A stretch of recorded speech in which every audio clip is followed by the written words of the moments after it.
What's up, guys? Welcome back to the Harbor Podcast. I'm your host, the Kino Cowboy. We come to you with the Snyder Cut. Years in the making. We're here. What's up, guys? Introduce yourselves. I'm Scott Keith, and I'm Wolverine. Wow, Scott, way to fucking talk over me. And I'm Dylan. Sorry. Just Dylan. Release Snyder Verse, guys. Hashtag. Hi, I'm John. Actually, I'm Michael Keaton, and I'm really not, I don't know what I'm doing here. Is this Batman? No, this is Marvel. Is this the Flash movie that I was supposed to be in? We're going to discuss a movie that shouldn't exist, but it thankfully does exist by some miracle, the Snyder Verse. And if you're watching this and you haven't seen it for some reason, originally Zack Snyder worked on his Justice League movie, but Warner Bros. Did not like where it was going after seeing Batman versus Superman not make as much money as they thought it would, and they saw that it was getting kind of crappy reviews, et cetera, et cetera. So they sent in a task force to change the movie up, and then things happen. Unfortunately, Zack Snyder's daughter Autumn passed away by suicide, so he quit the project altogether. So they brought in a yes man to finish the project named Joss Whedon, director of the first two Avengers movies, and he made it all wacky and comical and crazy and added in quips and craziness, and we got Superman with a CGI mouth and all kinds of wild, crazy shits. And the movie failed and bombed, and everyone hated it. And then a little bit later, a team of DC hardcore fans decided that they should release the original cuts, and they said it existed. And for years, I thought it was a joke. I thought there's no way the Snyder Cut exists. Give it up. Give it a rest. That's stupid. And then it gained traction, and like 2 years ago at Comic-Con, they bought an entire giant banner at Comic-Con that said release the Snyder Cut, and I was like, wow, they're actually still serious about this. And then sure enough, Zack Snyder teased it. He said, yeah, it's real, had a photo of the film reels in Warner Bros. And somehow it all worked because fans bitched and cried and yelled and got their way, and now we've got it. So yeah, that's the little behind the scenes of the Snyder Cut. It's a 4-hour extended full masturbatory cuts of Justice League. None of Josh Whedon's footage is in this cut at all, and it'll be interesting to see. We're going to compare it to the original cut and what we liked about it, but also Scott has never seen the original cut, so that'll be pretty interesting. So you get to explain to me all the differences. So I guess I don't know. Christ. Where I want to start. Hold on, before we start, I think it's important to note too is that it wasn't just the fans. Like, one of the first people to really speak out about it that was part of the production was Ray Fisher. We'll get into his story because he is Cyborg. A lot of stuff with behind the scenes Warner Brothers. I don't want to just flat out say racist, but there's some stuff happening behind the scenes that is really fishy, weird, problematic. And Ray Fisher was one of the first people from the cast to try to be like, yeah, release the Snyder Cut. They did me dirty. And that kind of is what helped the fan outcry kind of gain like actual traction, actual official traction. Because he started that, and then I'm pretty sure Ben Affleck and Gal Gadot did the same thing right after that, and that's where kind of the momentum started coming from. Is that right? Yes. Which is a beautiful thing. And I want to ask real quick. And Adrian, you already said you thought it was BS, and I'll be honest, I thought it was BS for the longest time. So, John, Dylan, did you guys think that A, it existed, and B, the cut would ever get released? Let me answer it this way. I knew that he had finished filming a movie. So I followed the entire thing as it happened because, I've seen pretty much every Zack Snyder movie, like all the early stuff, when it came out. And I was always kind of like, this guy's great. He has some issues here and there, but I really want to follow what this guy is doing because it's really, I connect with it in a very, very specific way. And so I was following the entire drama surrounding Batman v Superman, and adjacent to that, following that, obviously, I was very invested in, okay, how is Justice League gonna go? Because there were all these reports of the studios giving him notes. It's gonna be a two-parter, now it's gonna be a one-parter, things are gonna be cut, things are gonna be inserted. And by the time that, shortly before the entire Joss Whedon thing went down, he had finished filming the movie. And that was also what everyone said. People were like, well, you know, he's finished the movie, he's right now editing it, and Warner Brothers is maybe looking into giving him notes for reshoots, but these reshoots have been scheduled. And then the tragedy happened in his family. And from my perspective, with everything that I heard, like following that, I was always like, the guy finished filming the movie. So he didn't do the additional photography. He didn't do any of these Warner Brothers notes. He didn't incorporate any of that because all of these came from the footage which Warner were looking at that he had already finished. And so I was aware that, yes, the finished movie pretty much existed in a rough form.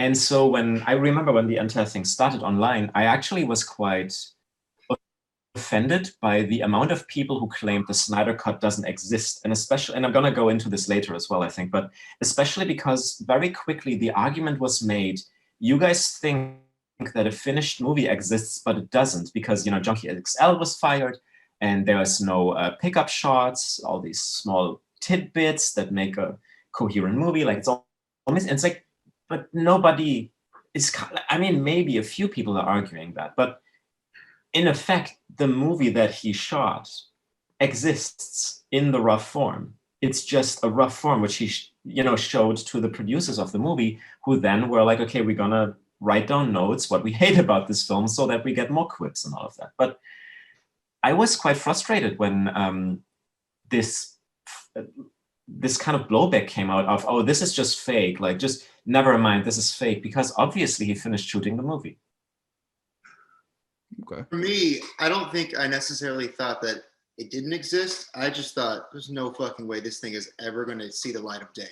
It's never going to see it, you know, regardless of what form that might have been. And you could even argue that the Snyder Cut isn't even what we got in this, because he had so much time and literal fan money that he pulled together to make it even more. 70 million, I think, was the number. And even more than what the original stuff that he had shot. Because a lot of it was like special effects stuff, you know. That was mainly what he had not finished, was the special effects. I think he did a bunch of pickups recently, but like right before this even came out, for like Joker stuff. And I think Ben Affleck and someone else came back for like a few scenes. But Ezra. Ezra. But other than that, really, yeah, I do think that movie, like the Snyder Cut, was there. I just never thought it would see the light of day, you know, until obviously, as we see now. The main reason for me thinking it would never get released is because we already saw all of the meddling that Warner Bros. Did with Ayer's Suicide Squad film. Yeah. Like, that shit was like... Which I also did not see, just because... I don't look, if everybody's saying a movie is terrible, I don't want to go see it and spend 2 hours and or my $10 to $15 on it. Yes, Suicide Squad is a special type of terrible. Yeah, I agree. I think it also too, when I came out of the original, or like the 2017 Justice League, I was so just like, because I'm not gonna lie to you, I'm like a really big comic book fan. I read comic books daily still. I grew up with these characters, like the TV show, the animated TV show back in like the 2000s. That was my favorite thing. So when I came out of 2017 Justice League, I was so just like annoyed and burnt out on the fact that they fucked up so much that I was like, fuck the Snyder Cut. Fuck anything. I don't care about any of it. I love the animated Justice League so much. Yeah. And so I just was like, I was like making myself think, nah, it's not going to happen. There's nothing there. Fuck it, you know? Yeah, and so when Snyder finally started tweeting about it, and he's like, "Yeah, it exists," then I was like, "Okay, it exists, but does Snyder have the clout to get it finished? And sure enough, he did.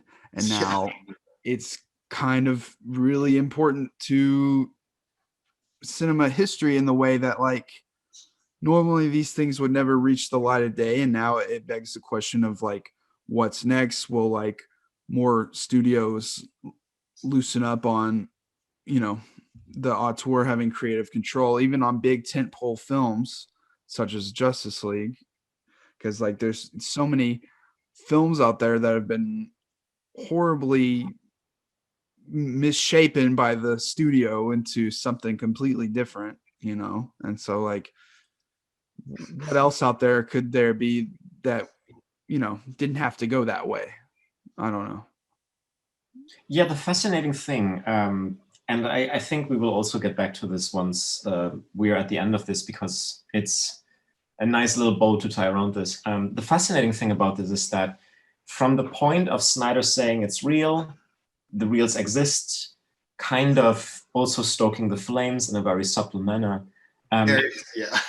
From the moment of doing that to the moment of it actually getting released now, all of that could have been a very, very typical story, actually, like something which we saw also in the past, because there is various movies that studios have meddled with, which received director's cut on, you know, home video releases. Like one good example of that is Babylon AD, for example. It's very good. They released a movie that was very much tinkered with. The director hated it. He also hated making the movie. Still, he did his cut, and people were, you know, it was released on DVD, and people were like, "This is a much better movie." And Daredevil is another good example too. Now, the difference with the Snyder cut really is that we are now at the point where the studio didn't want it released, and we have two factions within the studio, two different power factors within the studio, where the more powerful one overruled the lesser powerful one to get it released. And now we're in a situation where, for the very first time, audiences aren't just, you know, the fans of the movie that are like, this is pretty cool, but there is a considerable cultural moment surrounding this, which I never thought would happen, which is now demanding, I don't want to say demanding, but which is now realizing and also voicing that publicly, that maybe the way that the studio system worked for the past probably 40 years could have been wrong. But also, I think it's a double-edged sword, because I do agree with that, but we're also, at the same time, we're letting, like, the director have his vision. It only became a thing because of the fans. So are we going to let fans dictate movies now? Because in this case, I think it worked out so well. I really do. I really, spoilers, I love this movie. But it's like, I think it's a double-edged sword, where it's like, if we're going to start, and now you see how, especially comic book or like any type of like nerdy fan thing, entertainment thing, fans are very passionate, and that's awesome. But at the same time, you know, I don't want fans dictating how a movie is supposed to be. I don't want these Reddit things. Yeah.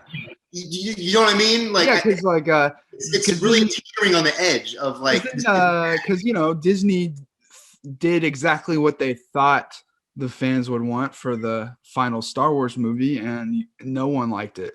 Like, so it backfired in all directions. So I don't want like Reddit think tanks. I don't want you know, I don't want that. No. And all this to say, I really do think it really is honestly, it's a miracle. It worked out because the fans, they didn't really have a say in what the story was. They just were like, hey, release Snyder's version. I'm just saying that is a dangerous power that you're giving the internet, basically. You know, I'm serious. That's a dangerous thing. no, I get it.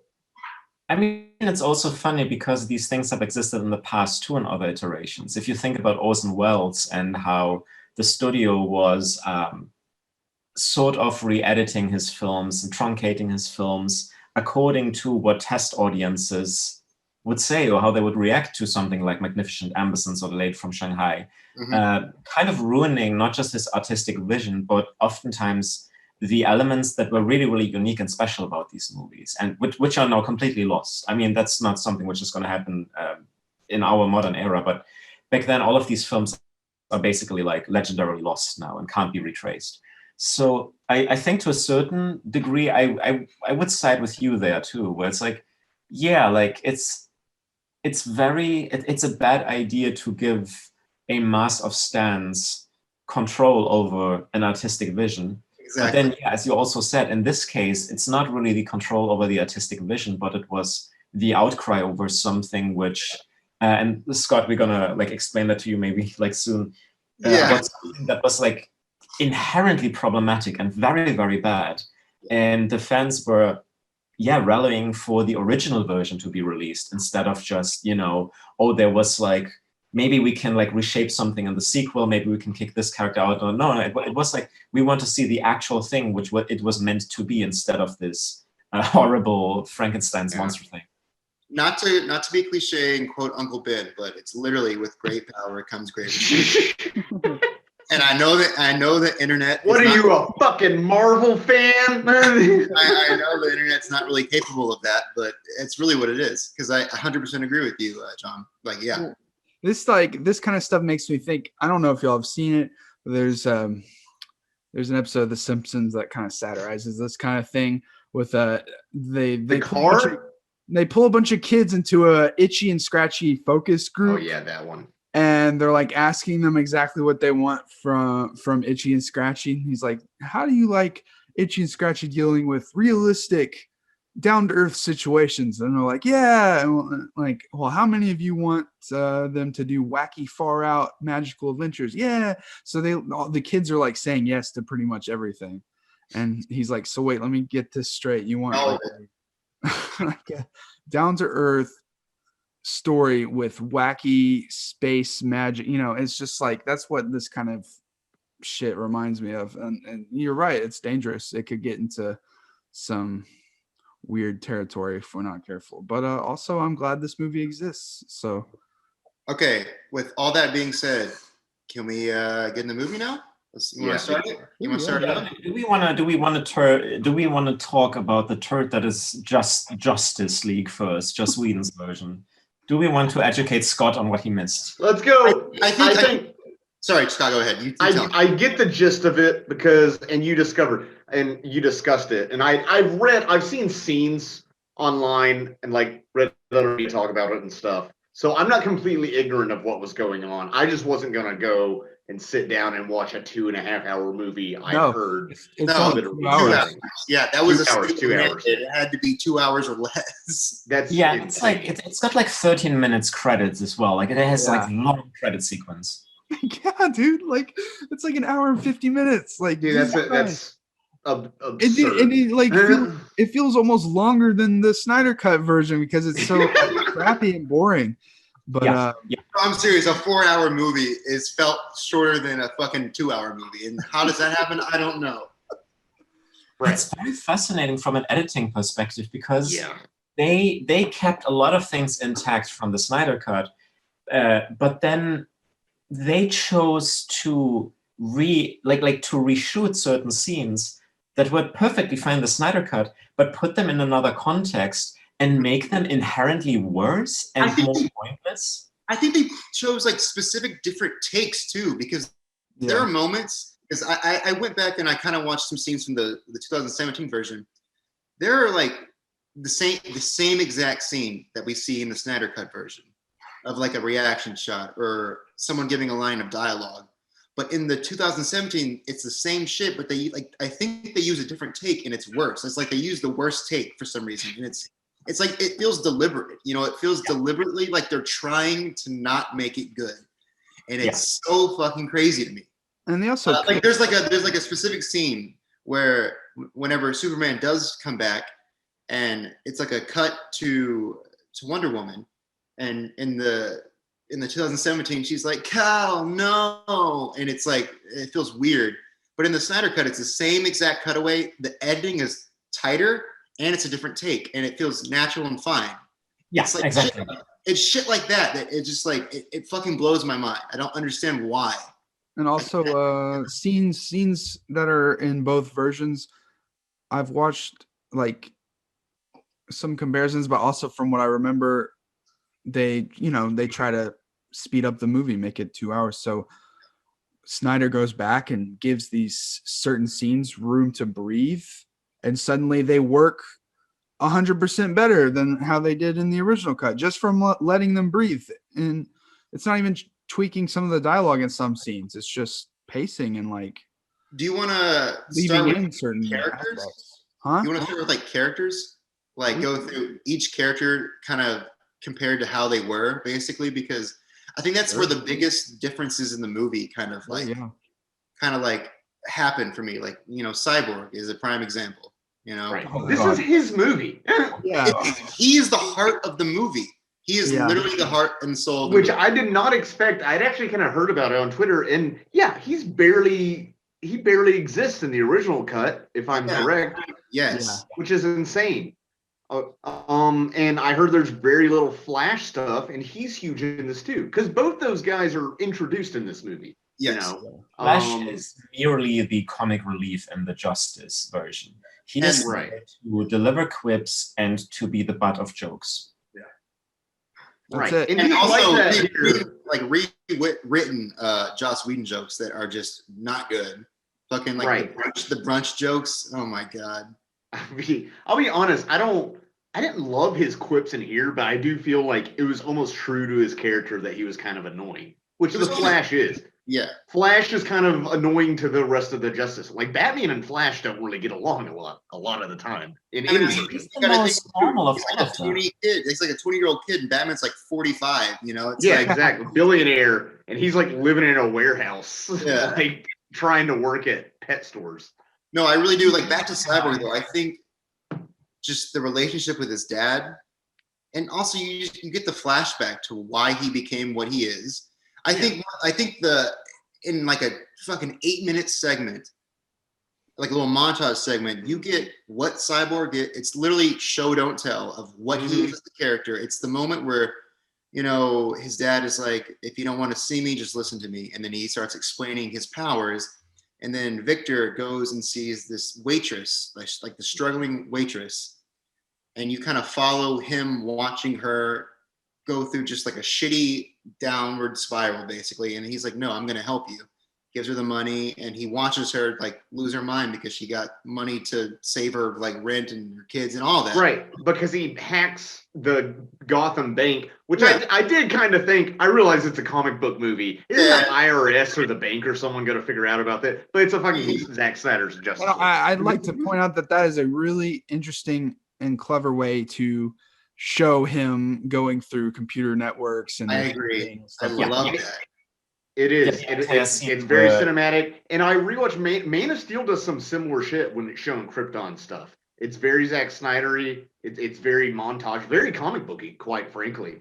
And it works. You don't get any of that in the original. You don't get any. And that's insane. And I will say, and I was saying it before the podcast, long, drawn out origin stories for some things, like Man of Steel, it's 20 minutes on Krypton, which is cool, but also like, I think Superman and Batman, most audiences have an idea more or less of their character anyway. Cyborg less so, so I understand. They're like, okay, Batman, parent shot. Superman, he's an alien. They get that. But no, it was very succinct and impressive. And also, yeah. And it wasn't just exposition. It also gave his character, too, in the way that he really showed him. It wasn't saying shit. It was just showing you what he thinks as a character, like what he wants to be as a character and what his morals are, And that to me was like awesome, Yeah. What's fascinating about that as well is here you get, like as you described, you get these beautiful scenes, the enter like the bull and the bear fighting and all of that. And then in the original, what you get is you get one shot of Victor like swiping right on all these cameras, on all these surveillance cameras. He literally goes like Batcave Cam 1 and 4, and his entire character is kind of meant to be this weird sort of like Frankenstein's monster / Lovecraftian thing where he, and correct me here if I'm wrong, but where he constantly refers to his body as shifting and recreating itself, and he doesn't know what happens and stuff. So he's just constantly panicked because his body does shit he doesn't want it to do. And so it's basically just Whedon having like a little puberty metaphor going on there. And meanwhile, So, whatever I want, basically. Yeah, in this cut, yeah, like I find it so beautiful that basically he is already all powerful, and he has that sort of like 80s cyberpunk thing going on of you can jack into everything, and at the same time he is completely self-hating due to essentially his origin story, much more so than Batman. I mean, Batman has a lot of like self-hatred issues, but at least he's like, alive. He's fine. But Victor is really like torn apart, and the way that Ray Fisher acted that out and how he kind of engages with everything that happens around him, I thought was really, really well done. I'm not gonna lie to you, man. I seriously teared up in like a few parts of this movie because I wasn't expecting to be so emotionally like in tune with these characters, specifically Cyborg. Yeah. Like that was a moment where when I saw him kind of understand that he's like a god now. Yeah. Whenever he's like figuring out that, oh no, I have this, and what does his dad say in the thing? It's like you can literally do anything, but the challenge or whatever is that you shouldn't or you can't. Yeah. And that's where you are defined as a person. I'm not gonna lie to you, man. I got teary. That was like an Uncle Ben moment for me. Not to bring it back to Marvel. No, for real. It was wonderful. Like it really had me like kind of welled up. Just like, all right, I'm really into this movie. This is an Image Comics only podcast. We're talking about Spawn from the 90s and nothing else. Well, dude, what made that sequence even more powerful is seeing how hard Ray Fisher fought for it and what exactly. Yeah, welled up too is he wanted, because he had a story, right? And this is his, he's a young actor. He's like what, mid-20s? I mean, yeah. And like you gotta imagine, I mean, that was a few years ago, so he was probably like what, 23 or 4 when this was shot. And he's got to be thinking, this is my big break, I'm gonna be fucking in the Justice League, and then the studio just shits on it, ruining arguably his like future career opportunity. And what feels like deliberately. Yeah. So and there's allegations of like racism from Joss Whedon and stuff.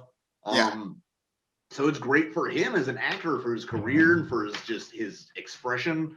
And you don't get any of that because, like in the 2017, I knew Cyborg as like the Teen Titans character and some comic books that I had read way back. Yeah. So when I saw him on the big screen for the first time, I was like, oh man, he kind of sucks. And I didn't think he was really a good actor. It seems like he was just kind of shafted. Blah. I was not a fan of it. He said booyah, and I was like, oh, he said the thing that he said. That was a Whedonism. And it's completely out of character for him in this version. Yeah. No, exactly. And I'm glad they didn't fucking put it in there. Dude, a lot of that stuff seemed like that specifically. There's a couple lines that seemed made just for trailers, and it was the booyah. And then there was one where Batman's talking to Aquaman and was like, I heard you can talk to fish or something stupid. Yeah. I am so glad they didn't put that. No. Also, Aquaman, legitimately, if you like read any of the comics or watch the he's a badass character. He's not from or like he fucking kills people. Okay, hold on. While we're talking about Aquaman, one of my only gripes. Yes. Movie. Let's talk about Aquaman. One of my only gripes about this movie is that, listen, I know I'm getting into a Zack Snyder movie. I know I'm going to see some slow-mo. I know I'm going to see some montage with like a fucking rock song or something over it.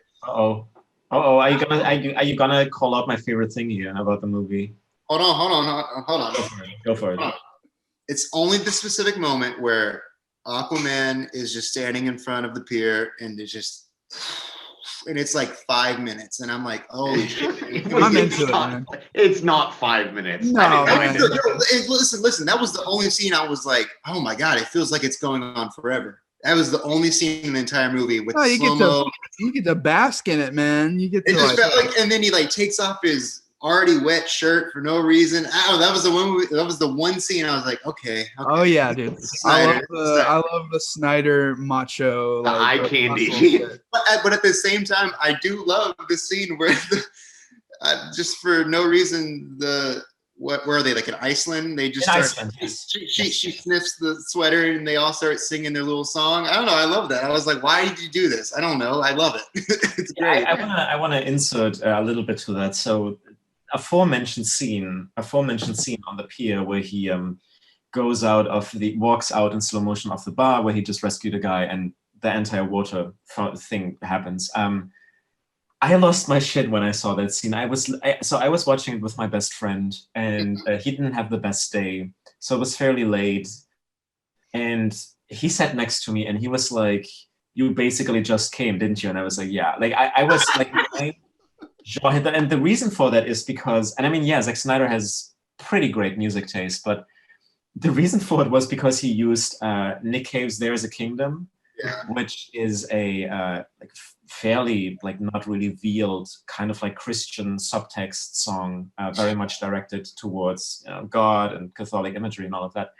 But the reason, I love the song, but the reason why it floored me was because he chose to do what everyone always blames him for, which is the religious imagery, but he did it in a way where he was just suggesting it via a song that most people probably wouldn't have to know the context of who Nick Cave is and what that is about and all to get what he was doing. And he was doing it in a way where it's so purposefully magnificent, and it's such a huge scene. It's just this it was grandiose. It was him. It was the most him scene in the entire movie, honestly, to me. Yeah. And you know what? You kind of just blew my mind. You're totally right with that. People always give me shit about the Jesus imagery and the Christian imagery. That makes. Hey, there was less Christ imagery than I expected, which is nice. That one with the one Superman shot, I think that was really you got to throw one in there of Superman. Yeah. I mean, he literally, we'll get back to this, raises from the dead, comes back from the dead. But that's comic book shit. That's not even him. That's literally just comic book shit. That's just what happens to Superman. Yeah, dude. He's him and Goku, same thing. Let's talk about Aquaman's differences in the original cut, because in the original, I heard he's a quit machine. Yeah, and depending on which scene you're watching, he is like completely two different characters, and it threw me off. He's also he's a dickhead in the original one. He's a piece of shit, dude. In this one, he's brooding. He's pretty angsty, honestly, almost ridiculously. Yo, it's James the Body Healy. Joining in. I've never talked to this guy in my life, but I'll introduce him. What's up, James? How are you doing? Where are you calling from? It's not James. I forgot I put that as my nickname on here. Beautiful. So what's up, man?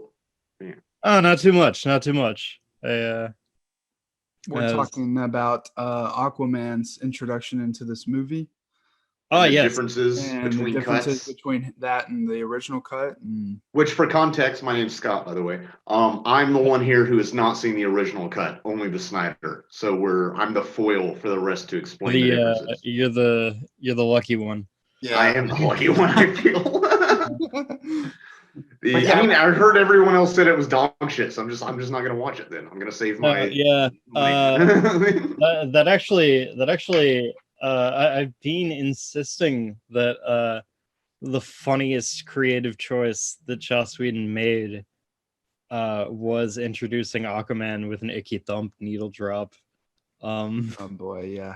Because of all the like garage rock, like post-punk revival guys of that era, I think the White Stripes have aged the worst. As a practicing music critic, I challenge that, but I accept it. I know, John. But speaking of music, I really want to get back to because we were talking about Nick Cave and the Aquaman scene. I want to get back to another favorite moment of mine. I want to talk about another favorite moment of mine, which is when we see the first early montage of Lois Lane in Metropolis, going through grieving process, and which is also underscored by a Nick Cave song. Yes. And the thing was, so first of all, I didn't notice that it's actually Nick Cave because I haven't heard the Skeleton Tree, the album that the song is from, in a while, and he kind of sounds like Brian Ferry on this. So it's like, is that a Brian Ferry tracks or something else? I don't know. And the thing was, when I researched it later on, obviously, and it's okay, Nick Cave. And a few days later, when I rewatched the movie, I took a break to make some food and dinner and cook. And while I was doing that, I put the song on, and I was kind of like getting very sad. And then I went to my room when the dinner was ready and started eating. And I was actually and I put the song on again while I was eating, and I was actually starting to cry while listening to the song. And the reason for that is, and I'm not sure how many of the listeners will know that, or how many in here know that, the Skeleton Tree was very much impacted, because it happened during the sessions for the album, of the death of Nick Cave's son, who tragically decided to take LSD with a friend, and he literally had a deadly accident, which was very, very tragic and very horrid. And so the tracks were all more or less informed by that, and were all kind of changed. And in the song, for example, like there's this moment where Nick Cave sings, you said our gods would outlive us. You said our dreams would outlive us. And then he sings again, you said our gods would outlive us. And there is like a slight implication there that one of these lines once would have been, you said our kids would outlive us. Yeah, it's because the last is very meta in terms of the last one to that is but you lied. And so when I, like, it struck me that he put that in there because he was working through his own grief with that scene and with that needle drop of that song. Yeah, there's a very specific context there. Yeah, and it's Snyder and it's Cave. so impactful. That's wild. Yeah. Dude. Can we talk about that scene too? Not only from the emotional impact, but from a writing stance, where in this movie you understand why the fuck Lois Lane is even at that statue whenever they bring Superman back. Because they beat it into your head of like, that's her routine. She's grieving. She has to go there every morning, so she's always going to be there. And so just from a writing standpoint, that just makes so much more sense than what happened in the 2017 version, where it's like, I forgot about that, man. I mean, does she just run in there like, hey, I'm here? Just shows up. She just shows up. Yeah, just shows up. God damn. Like, they planted the seeds for her to be there where it makes sense. You get it? Yeah, it's almost like you should set things up. There is no script, no payoff in the original. Man. It's just scene. It's just a scene and then another scene, you know. Damn. So yeah, that scene's great. I really do, and also the emotional impact of that. See, I didn't know about that song either, man. And yeah. Let's look it up.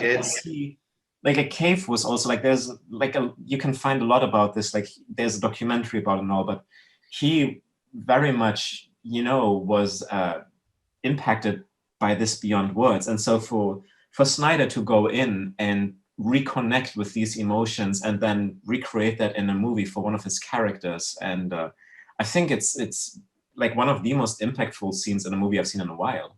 I think the reason I also, just as a whole, why I connected to it so much, because I really don't like a lot of his other movies, especially in the DCEU, you know. I'm not gonna lie to you, I really do not like them that much. I don't think they are the characters that they should be, basically.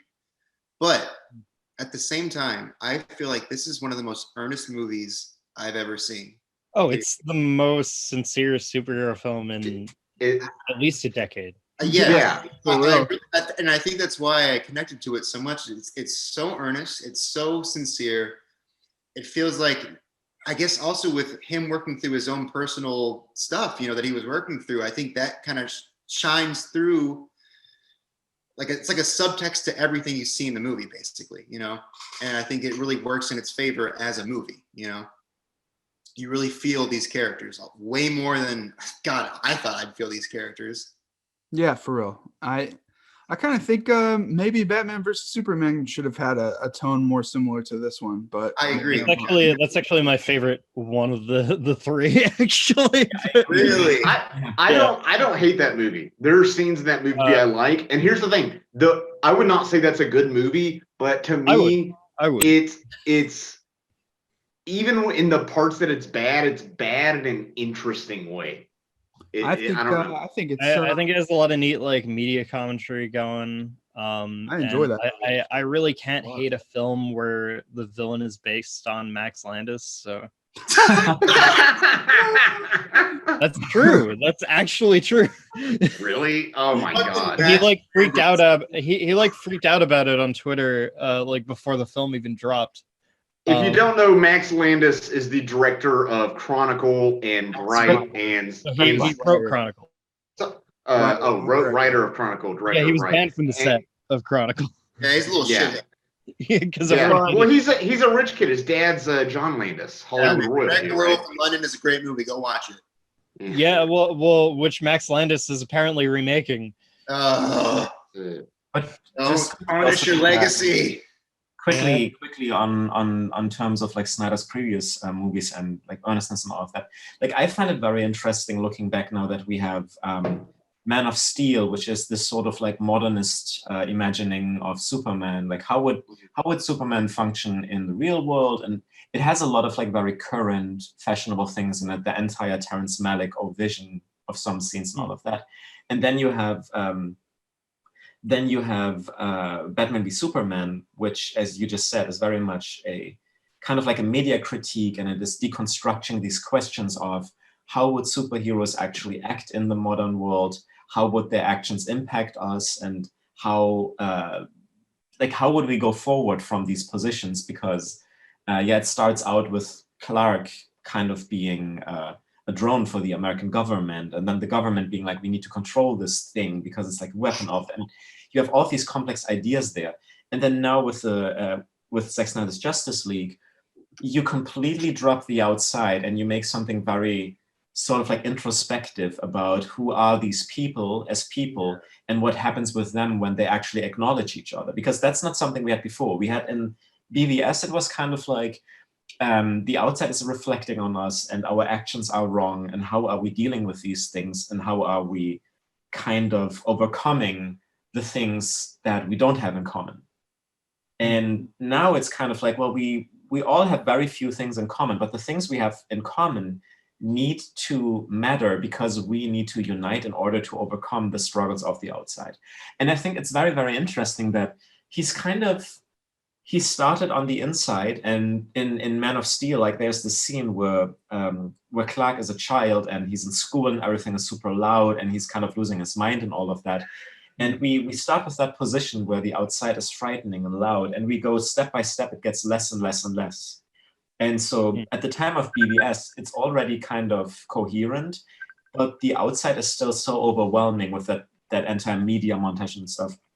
And now at this point, it's kind of like, we need to go inside and kind of push the outside a little bit away in order to just finally figure out what it really means to be a superhero and to get along in that. And that's also like a beautiful journey for all of them, where it's sort of like, it starts at that point of how am I even going to deal with these powers? And now it ends at this position of we can actually utilize our powers to make the world better. I agree. I think also what Zack Snyder was trying to do from Man of Steel to Batman, especially in Batman v Superman, is that these characters are, for better or worse, they're gods. They're not humans. Yep. They're not supposed to be necessarily relatable to a certain extent because we don't go through the same things that these people go through. But Man of Steel showed that what you were saying, where the outside as opposed to the inside of like this kid that is just, you're losing, you know, he doesn't know what to do. And then he grows into this God basically. And now we're getting back to the core of like what he is as a person, not a human, not a God, not an alien, whatever it is, as a person, you know? And that's, I think a lot of these characters, you're finally seeing like how they interact with each other, how they interact with the world, and how they interact with the circumstances that are given to them, you know? And that's why I think this movie is just incredible because we're finally getting that. Like, a certain like kind of moral framing that Man of Steel had, which it's a huge reason I take issue with like people saying that movie is like hopeless or like Superman's like a dick in it or whatever. Like Snyder once said like he based the kind of moral center of it on Seven Samurai, which like I think as a filmmaker he's closer to like Verhoeven than like Kurosawa, but like this does make sense in a way, because like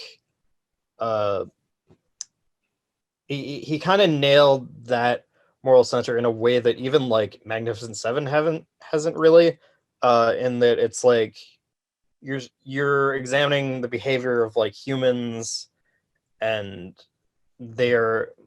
you're examining that they're selfish and ugly and awful, but at the end of the day they're worth saving, and I don't think that's hopeless at all. I don't think that's yeah. Yeah, I agree with that. That's something he really comes back to in Justice League by the end of it. No, it does. I think Snyder, in many ways, I mean, obviously this is very broad strokes here. Very individualist in his approach. I think Snyder, I get the sense that he really, and this is, I think, common for directors considering what the job entails, but he's really a fan of what somebody can do as an individual.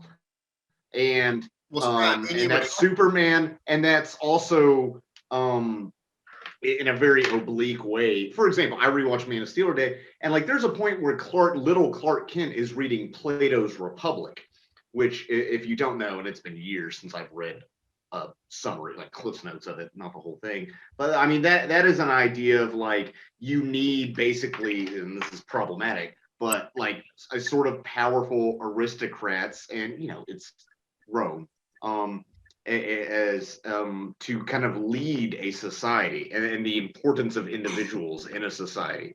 And so, I mean, he really uses this, I think, to really explore that sort of dichotomy that seems almost contradictory, but the way that you can almost blend that sort of extreme individualism. We're talking about a man who wants to adapt Ayn Rand, which I'm 100% a fan of, just to fucking see it. Honestly, yeah. Dude, I want to see fucking Zack Snyder's Fountainhead so bad, just to see how what happens.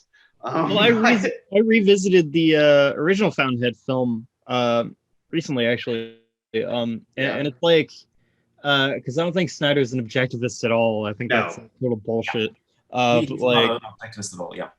No. Like, but like it's really easy to see why like a maverick artist in a studio system would be drawn to that material. Exactly, and that's another one that's I mean, this is kind of full of meta elements like that. What's up, Sam Niles? I've never met you before either, but I'll fucking introduce you. We got Sam Niles in the podcast. Hello, yeah, I'm driving right now. Sam actually has his real name on his on his Zoom name. Yeah, I guess. Yeah, I was worried for a sec that I was the actual James Healy who was here, but then I realized, no. It's like, oh God, So just thought I'd join in. I've been thinking. I was actually, before I joined the call, I was watching. Have you guys seen that Man of Steel is not objectivist video? It's like I have. I've seen that. Yeah. Yeah. No, I think that's another one. People are just throwing the word objectivist around without even knowing what it fucking means. It's weird because I remember misunderstanding both objectivism and Snyder seem like the hardest things to do, yet people do them. Like my whole feeling on that was, for the longest time, whenever I would see people say that about him or say that his Superman is like against the comics, I just thought, okay, well, I don't really know what objectivism is, and I'm not well versed in the comics, so I'll just keep my mouth shut. Okay, like I'll respect that. So then I decided I'll just look into it a little bit, because learning about Ayn Rand it's not a priority. Okay, let's just see the arguments that or why this Superman isn't like Superman. And then people start saying stuff like, well, Superman is supposed to be selfless and want to help people. And I thought, that's where Snyder's comes in. Yeah. And they would say like, oh, and it's like Pa Kent dies so that way because he wants Clark to be selfish. And I'm like, no, that has no basis in reality. Like it says in like the next line of dialogue, he says like, I had to wait because the world was not ready. It's all about the greater good, or at least what he perceives it to be. And I'm just like, And as soon as I started looking into it, I just thought, wow, like there's no basis in reality for any of that. It's like No. and people don't actually argue that it's objectivist anymore. They just regurgitate it without actually arguing. They'll just, cite the fountainhead, and then they'll just say, Right. "Oh yeah, it's objectivist because he's selfish." It's like, but he's not. Like, and it's just astonishing to me that so many intelligent people will just continue to lie to themselves about this. So Yeah. Sorry. Movie Bob Yeah, did a number on the culture. And it's okay. That's funny. I mean, just real quick, this isn't a Man of Steel podcast, but his whole arc in Man of Steel is realizing that he needs to use these powers for good and not be selfish. That's literally his character arc. So how's that fucking radical selfishness? Man of Steel. Man of Steel. Also, Okay. Even in there's a lot of superficial reactionary, like, oh, it's dark, it's too brooding, it's too, gritty, because early 2010s superhero movies, we're trying to do the Dark Knight shit, and it's like, it's not that simple. And Studio reactionary shit. Yeah.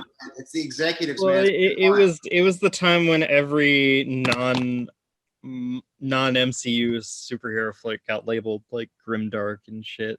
Right. When we also obviously we have like Casino Royale and other shit. I mean, I do think Zack Snyder, including in this movie, could use some more color in a lot of his scenes and just some of the lighting. I will say, normally Zack Snyder is, for better or worse, he is edgy sometimes because he wants to be. It's his style.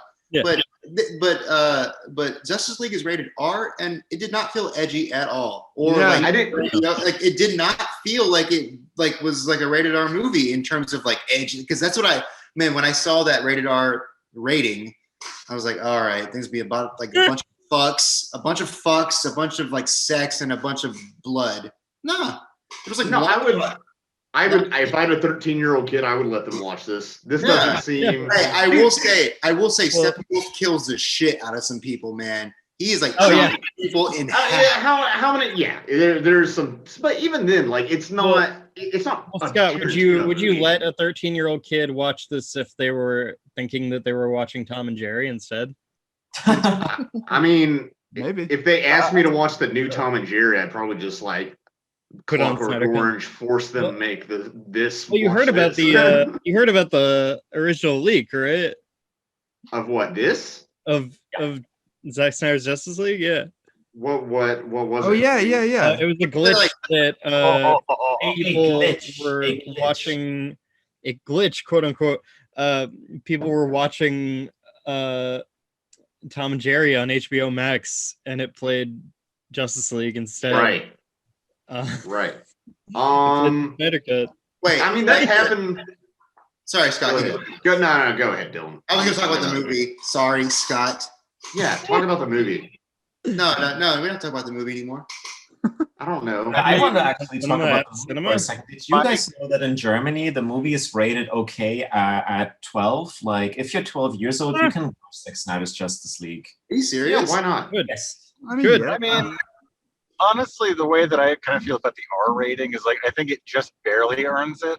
But when you think of other R-rated superhero movies like Logan or Deadpool, there's clearly a big distinction in the violence between those movies and like the Avengers. And I don't think there's as quite that level of distinction in terms of like intensity and gore. Like there's a distinction, but it's kind of blurred. It's like I would definitely, if I had a 13-year-old, I would let them watch this. And my dad wants to watch this with my 14-year-old brother and sister. I'm like, no, yeah, they can watch this. Just there's a few F words, some blood, but they're fine. I think that's what Avengers like Zack Snyder's style. Right. And also looked good and was about something. How many people, this is the thing, if you don't have blood, it's fine. If you do have blood, it's not fine. How many people do they kill in the Avengers? How many people does Luke Skywalker kill? It's it's cartoonized violence. It's arbitrary. Yeah, it's completely. Go ahead. One thing that I've kind of thought about with like violence in PG-13 movies is, and I'm not trying to start another discussion on another sort of controversial blockbuster, but I think about The Last Jedi and like the whole salt like looking like representing blood. That's like, it's just curious that, like, yeah, we know it's not blood, but it's clearly, but the end is obviously, the end of that battle, it's obviously supposed to look like a literal bloodbath. And it's just curious to me how, obviously when we see blood like Justice League, it's never blood, it's, pixels or, syrup or stuff like that. But we're still able to sort of get away with saying, okay, so it's not blood, but it's supposed to look like blood. It's supposed to make you feel like what bloodshed's supposed to make you kind of feel like, I guess. And again, that's just kind of food for thought, but it's just kind of keep with that, no blood, it's okay. Careful, blood the is not okay. MPA are It's gonna like, have to but you're actually still take watching. you. Man, speaking of blood, Wonder Woman kills the fuck out of some bank robbers in this movie. Oh, yeah. Eurocentric terrorist. Eurocentric terrorist. They're led by the great tradition of this movie that I loved as an Irishman. Bruce Bolton? Yeah. That you have multiple Irishmen playing English accented villains. That's called revenge. Of course. Called revenge. And it feels sweet. It feels sweet.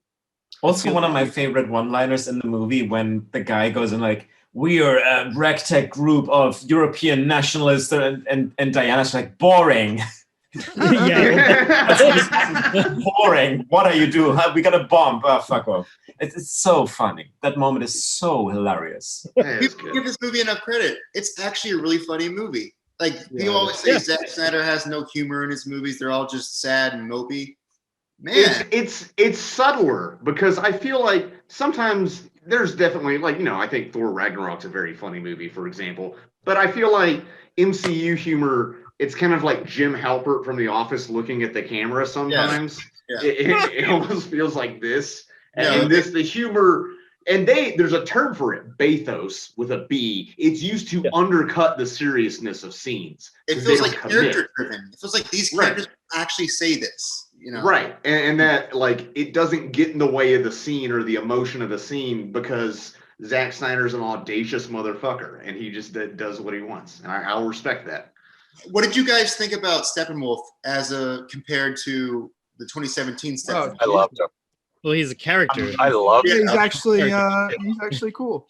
He's not a PS2 video game boss villain. Yeah. Again, yet another Irish actor playing an English accent. Kieran Hines. Kieran Hines. He By was, the way, one thing it's this costume. one thing I was curious about. I've been trying to look into. Sorry, I wasn't sure what was going on.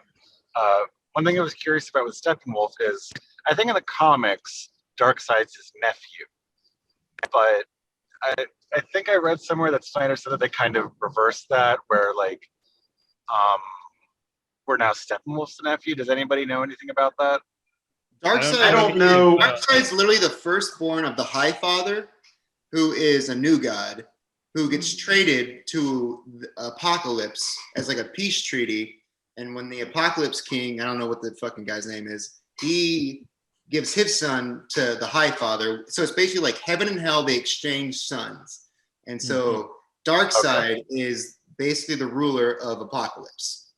And I don't know about the nephew thing. I don't remember if he's actually a nephew or not, but Steppenwolf has always been an underling to Darkseid. Right. Yeah, also, I think Mr. Miracle, like later on that. Mr. Miracle, which is probably where Abaddon Great learning. run. I would love to have a Mr. Miracle movie real quick. I would love that. Big Mr. Miracle, Granny Goodness, fuck yeah. Dude, and Granny Goodness is in this. Get Tom King to write that as well. Yeah, I would fucking love that movie if they would do that. I will say, Steppenwolf is a character, for me, as someone who did not see the original cut, he's fine. At least he has a sort of arc, because if you don't know, Steppenwolf he's not the big bad of what would have been the Justice League sequels, who's Darkseid, who we'll get to, who's more or less the equivalent to Thanos. Rock the fuck out of Thanos. Well, here's the thing. You can say DC and Marvel steal from each other all the time for years. And Marvel steal from DC with that one. Yeah, for sure. And they did. And they're superhero tropes. So, we can get into that. But he is sort of the one of the underlings, one of the lieutenants, and he betrays Darkseid, who's like the puppet master of this whole thing, and then he has to conquer 150,000 worlds to as penance. That was bad. Which is metal as fuck. But the Wasn't it kind of relatable? It's like I just want to promote. Like he just wants a promotion back at his job. yeah, it's like, He wants to come home. He's He's like, like, dude, can I get I back was home? working Please, I the wanna shower." register. No.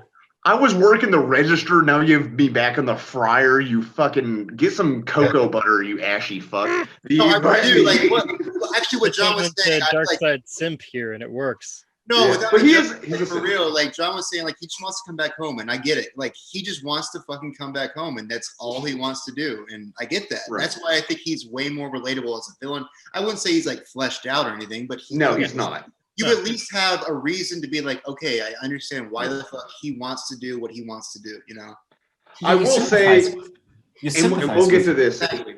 It is enough to sympathize with him. I didn't necessarily feel with him, but I understood. Yeah. Also, I'm generally emotionally dead inside too, so just remember that when I talk about movies.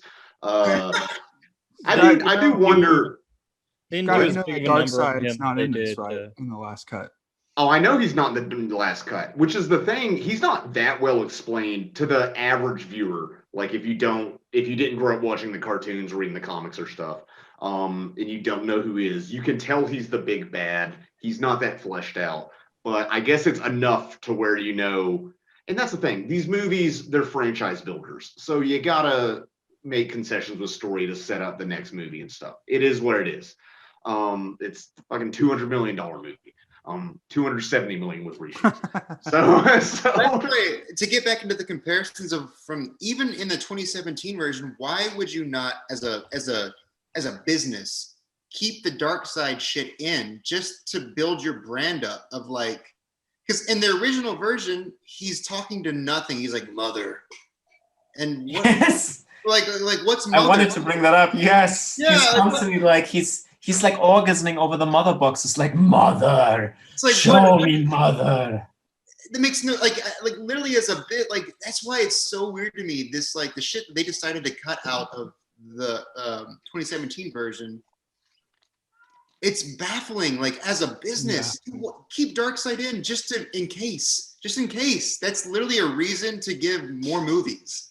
One scene with him. Yeah, the one where he comes up, Weird. you could just like use the scene where he comes up with the Oh, monolith. great little effect too. I love the way Desaad and Darkseid kind of like show themselves in that molten like monolith thing. Yeah, that was. Yeah, you use that scene. It's like, what is it, like 6 minutes or something? You cut it down a little bit. You're at like 4 minutes maybe. Of just No. like, oh, this is some priest, and that's No. like that. And No, this has to be an hour and 50-minute epic superhero movie with 5 main characters. No, Warner Yeah. Warner Bros. That's the funny thing is that I noticed on HBO Max is that Justice League cuts out exactly at the 2 hour 0 minute 0 Yeah. second mark. yes. Yeah, Which 2 hours on the is dot. really, really funny to me. I assume that Warner Bros.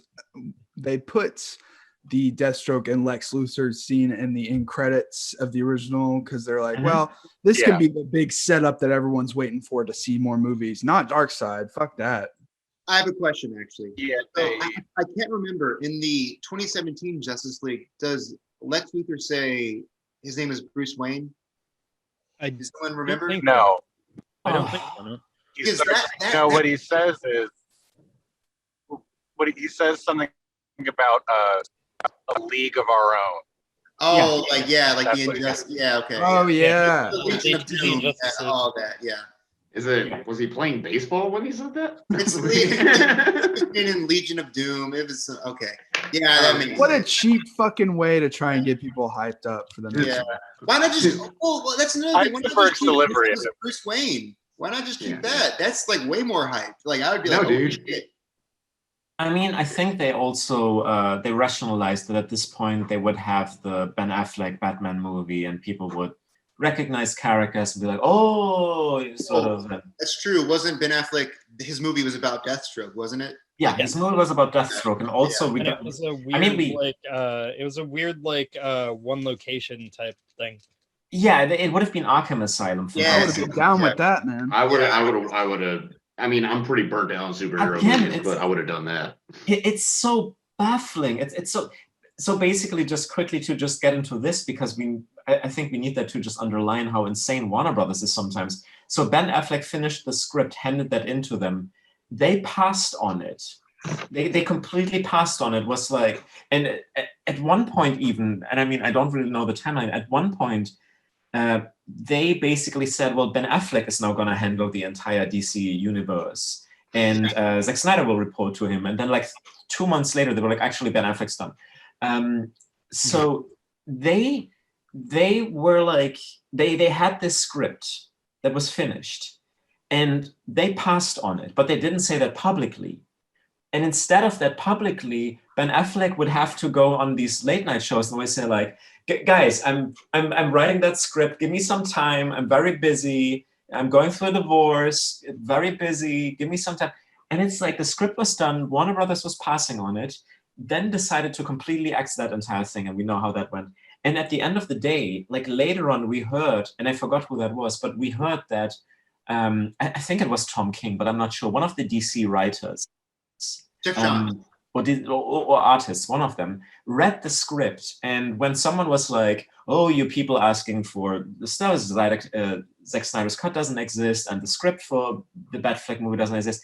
And the guy was like, I read the script, so it does exist. And I have to tell you, it's the best Batman script I've ever read. Oh, no, you're right. It is Tom King, because Tom King's writing Batman right now. It was Well, I the believe fact that same. I believe Tom King also said, or maybe it was one of maybe it was one of Affleck's friends who had said, like, this is one of the best scripts I've ever read. If you do it, you're going to drink yourself to death. Yeah. Oh. And it's like, it's so baffling that Warner Brothers would have these things just lying on their desk, looking at it and then going like, I don't think this is something sellable in it. And that was the reason why we didn't get anything with Deathstroke before this one scene. And I firmly believe that they shot this believing that at the end of the day, the Ben Affleck movie either would be made at the same time or that it would already have been finished. And it absolutely boggles the mind. But I very quickly wanted to get back to Steppenwolf because I feel like we're kind of getting away from him. Yeah. Keep going. Like I have to. He is so beautiful in this. He is. Looks so good as a villain. I love his armor. It's like this metal lizard whose skin and scales are breathing and moving constantly, and you have especially early in the movie, you have these like purple and blue reflections on this like silver gold armor. It has this like 80s look to it that is just so beautiful. My God, it's so good. He looks, and I mean this as a compliment, he looks like a badass action figure. I mean that in the nicest way possible. Yeah. His armor looks like it's like whenever oil gets on to like water and you see it reflecting on a sunlight. Iridescent. He's like, yes, the iridescent. Like, well, and they also changed his entire face because he looks monstrous in this. And I know in the original cut, he looks, I don't know, he looks like a human who's been like you threw some cigarette ash on their face. Or it looks like a Skyrim boss that you go to in like the first like you're like level 5 and you beat a Skyrim boss and that's what he looks like. And that's exactly. Yeah. There's a dragon shout behind him. Yeah. No, I will say too. Sorry, go ahead. No, you go ahead. Don't worry. Oh, I was just gonna say, I think another thing that like makes him like way more intimidating is that it's not just like the fact that he is straight up chopping people in half and you see the blood and all that, but it's like the way they kind of like the way they did the CG, it makes it feel like there's weight behind it. In the original one, it doesn't feel like there's weight. Whenever he is fucking like taking a horse with an Amazon on it and throwing it, and you see that thing just smash to the ground, that feels like actually like real. Like you're just like, oh my God, that's a lot of force. And then he takes his big ass axe and chops people in half. It's just it's just different. It's just different. It's crunchy. It feels crunchier than a lot of MCU stuff, quite frankly. It feels like I don't want to be even in like a 20-mile radius of this guy. Like I do not want to be near him. Okay, Absolutely so what's up? I want to. We talked about Cyborg and his differences, between the two cuts and his fleshed out character, and we talked a bit about Aquaman. Revelatory performance, by the way. Yeah. Yeah, we talked about Aquaman and how he's not a quip machine in this one and not out of character. And I now, really want to talk. I really want to talk Diana. okay, let's go into let's do it. Diana then next. Yeah, because the thing which I find amazing about this, again, Warner Brothers doesn't really know what they want to do with Diana.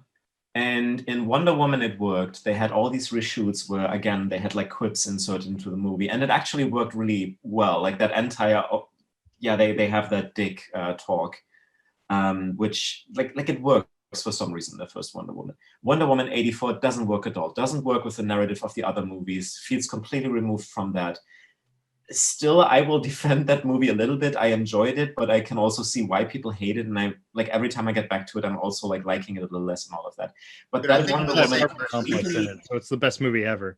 yeah, completely makes no sense in terms of Wonder Woman's character. And then in the Justice movie, we have this character who, in the beginning, she saves all of the children in the bank from the terrorists, and then like later on in the Just movie, you have a scene where Batman basically belittles her for still being in love with Steve Rogers, and then belittling her about not ever doing anything heroic. He's like, you've been in hiding and you never did anything, and you wouldn't.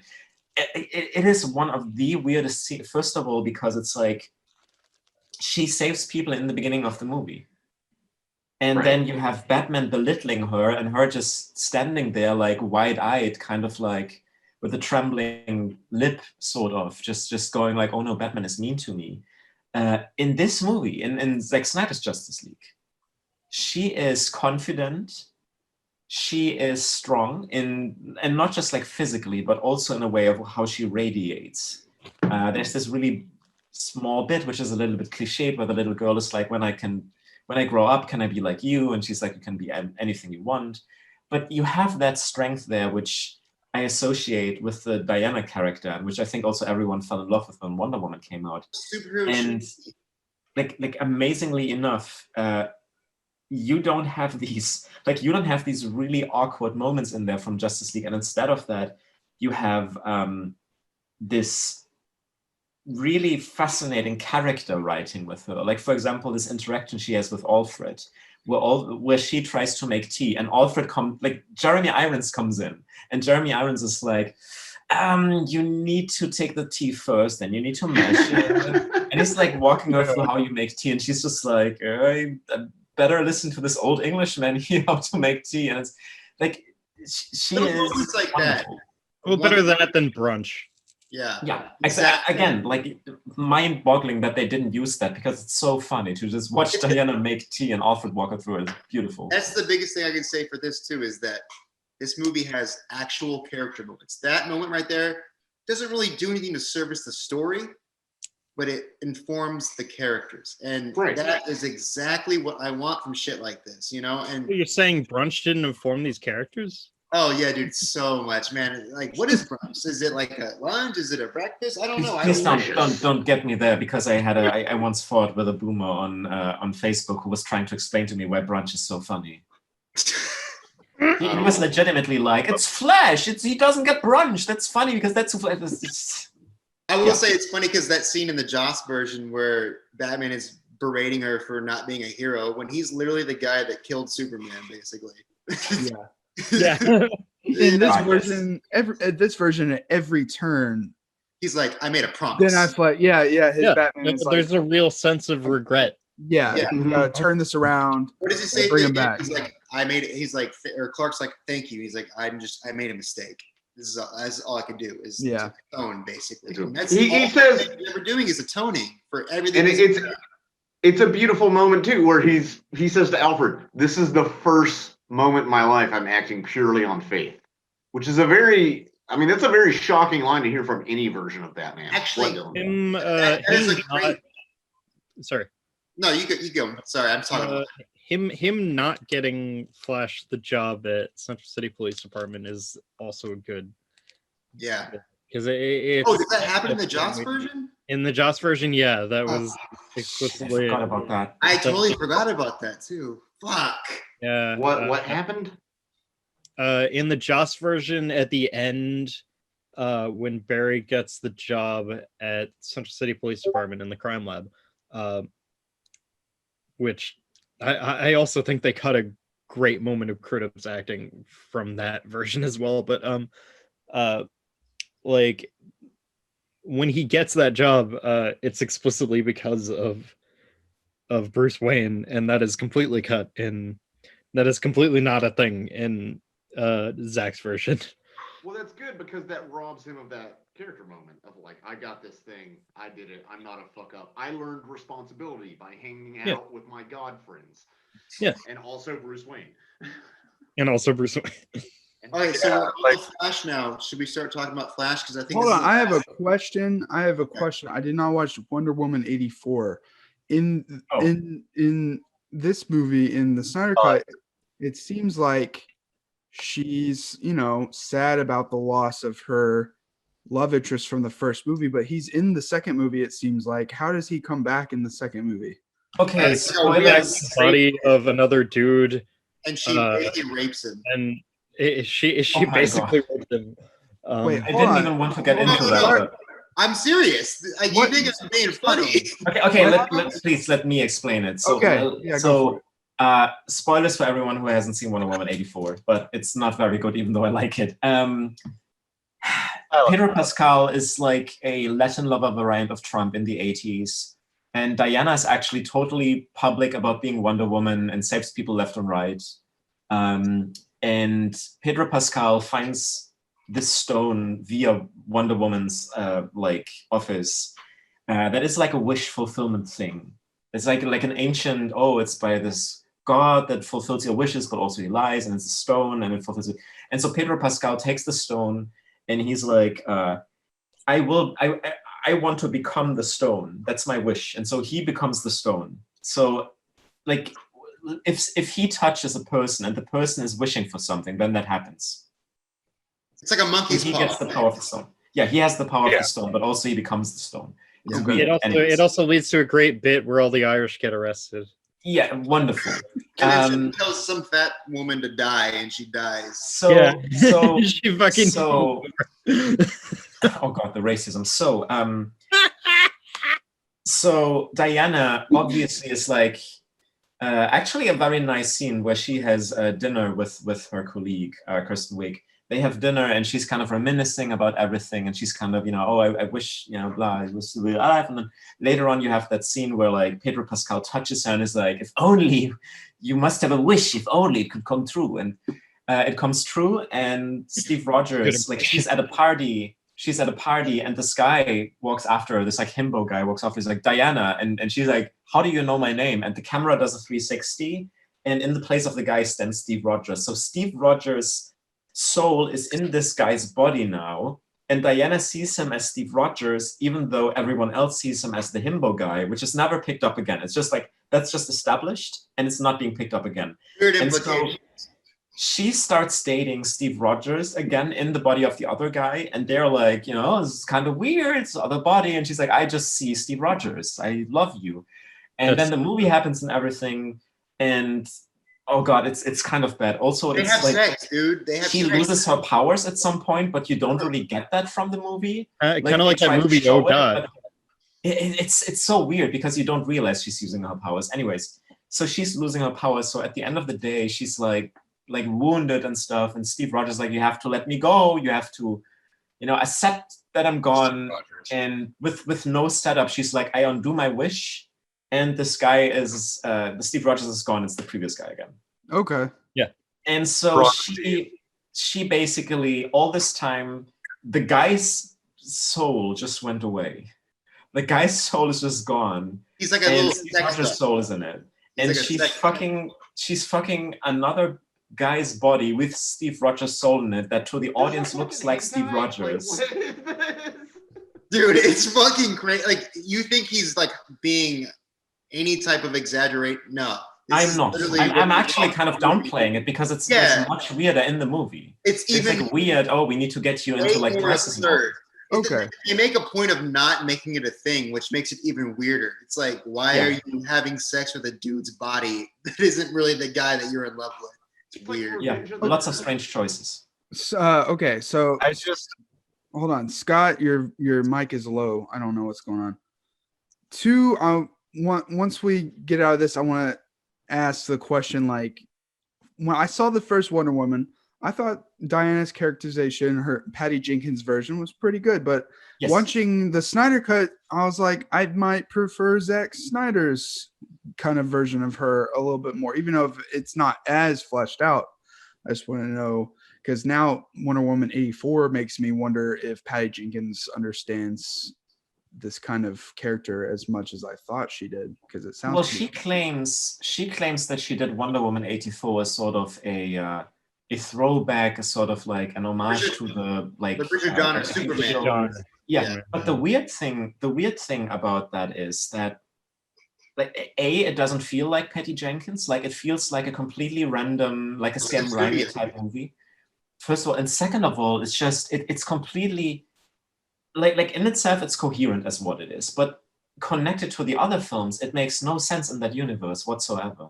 It feels like this was the Wonder Woman movie, like, I don't know, Joss Whedon or someone else did, like years and years ago. And then Zack Snyder came in and the studio was like, oh, you can use Gal Gadot as well, we can retcon that. We can just, do a little demake here, and then you do Wonder Woman 1, and that exists too. But, like one of the X-Men films, where it's like, okay, this doesn't really make any sense with the characters, but whatever. It's just, let's accept it and move forward.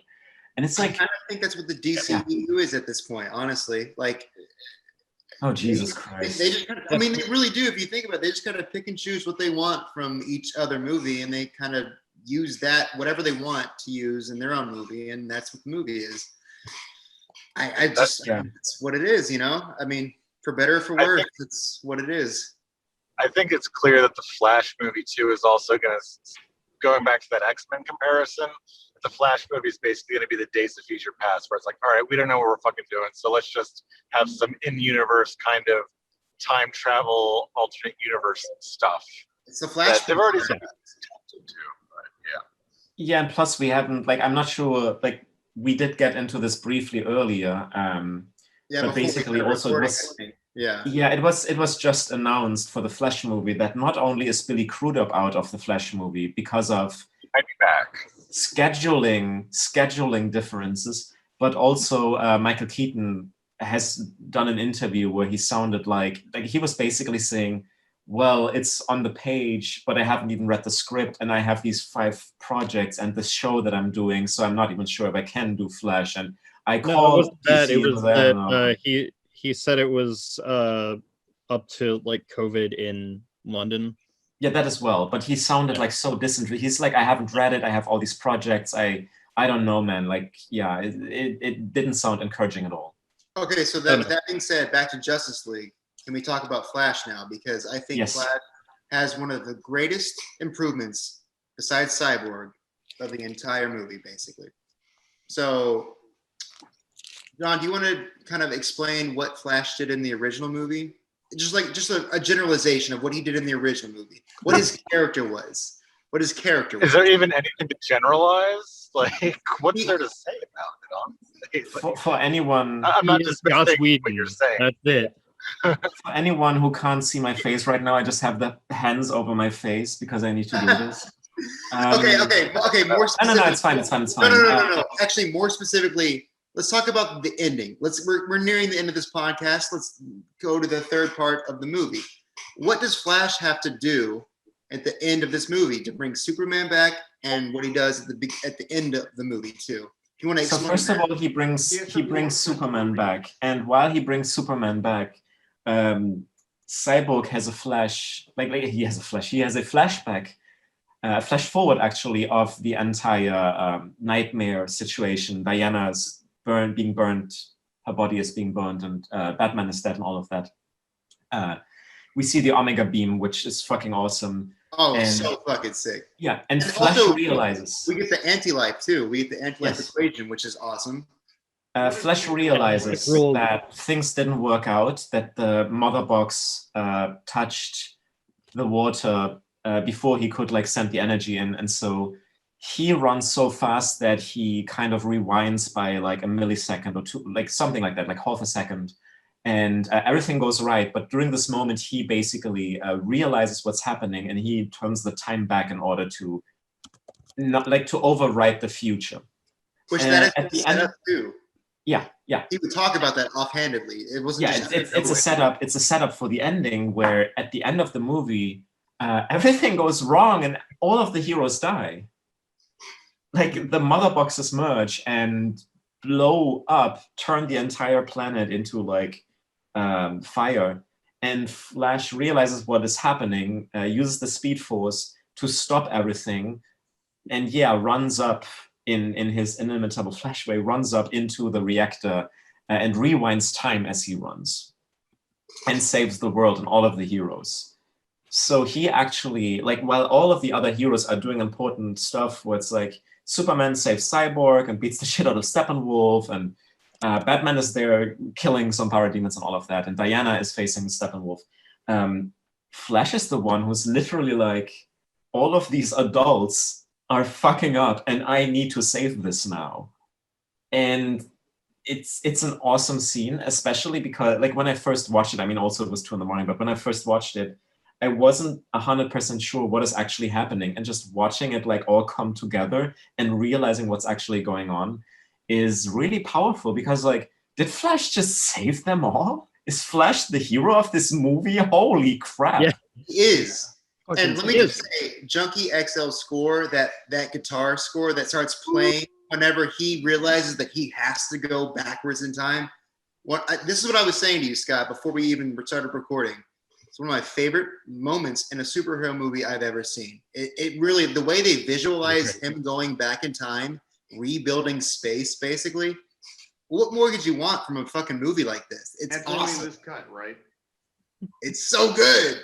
I also want to say it's just interesting to see the Flash character not be not be this like pun delivery machine where he's like utilized to make a joke in every scene that he's in, oftentimes on his expense. Yeah. And instead of that, we get this young man who's like, he's insecure about it. He's kind of trying to, like, it's obvious that he's insecure because he's joking. Figuring it out. You know, we see him actually figuring what he is in place of these actual gods, where he fits in with them, you know? And I think it's wonderful that he's the guy that actually starts the, and also I love in the Joss version, it's really just Superman who beats the shit out of Steppenwolf and that's it. Yeah. When he comes back. But in this movie, we get Flash literally saving the day. And then once the time is reversed, Superman helps Cyborg, or you get Cyborg's great moment where he literally goes into the mother boxes, he undoes it, and then you get Superman helping him, and then Aquaman literally kills Steppenwolf, and then Diana gets the finishing blow and chops. It's literally a team effort. Everyone gets their due justice. Like, it's really, it was wonderful to me, you know? Let's really, also the climax when I was watching Joss Whedon's version in theaters. The climax of the film, the final battle, you know, them racing towards Steppenwolf and like all this shit. It's so different. It was so like boring that my eyes were like glazing Fucking over. Russian family. Dostoevsky. Oh shit. Yeah, that's what Flash was doing in the other version. He was just being an asshole with this Russian family. Yeah, and Superman makes fun of him because Superman is like just carrying an entire apartment block, and Flash is like, "Oh, you." Yeah. And it's like the climax of Snyder's version is like actually thrilling and one of my favorite superhero like scenes from any, you know, cape shit film. And I forgot until watching this that the original cut had like that horrible red like filter over everything, and it like burned my eyes and looked so bad. And like the color palette is so vastly improved in this version. It was like, wow, makes all the difference. I had Looks two natural. things I wanted to say about Flash.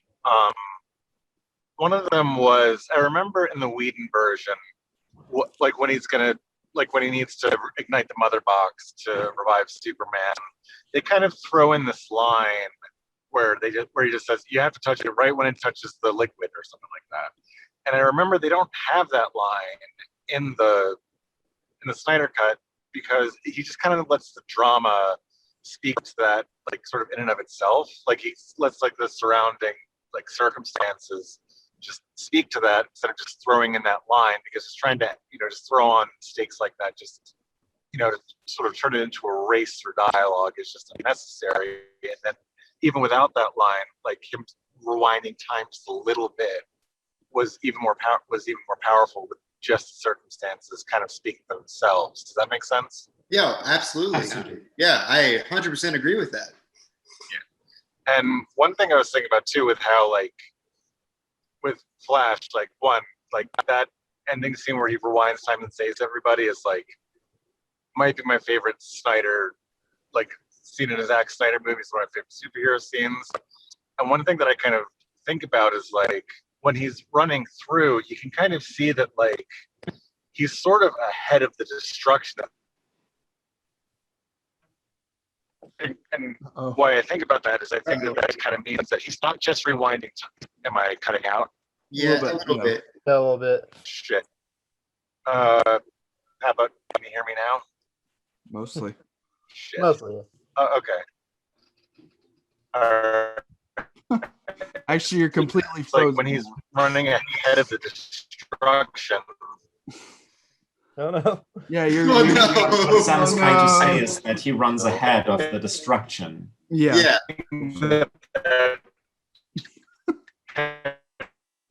Man, we can't hear anything you're saying, but I have to come back. Damn, in. man, he was about to reach the point of the thing. Fuck.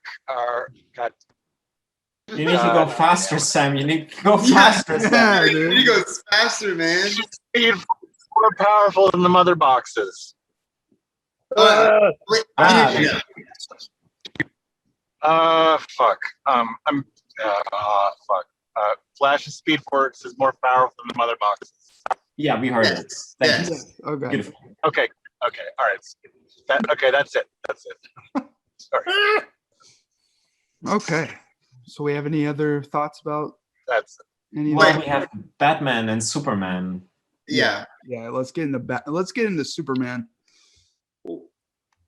I guess we talked about him, in Man of Steel, and then we get his death in Batman vs Superman. So that doesn't leave too much for his character in this movie, obviously, because they're trying to bring him back, and by the time they bring him back, they need him to do shit. But he still has that moment on the farm with Lois and his mom that brings it all back to classic Superman, and he's thinking straight again when he's back on the farm, and it's a really touching scene, and that he knows what he has to do, and he tells his mom, and off he goes, and I'm glad that once again this character has a little moment, time to breathe.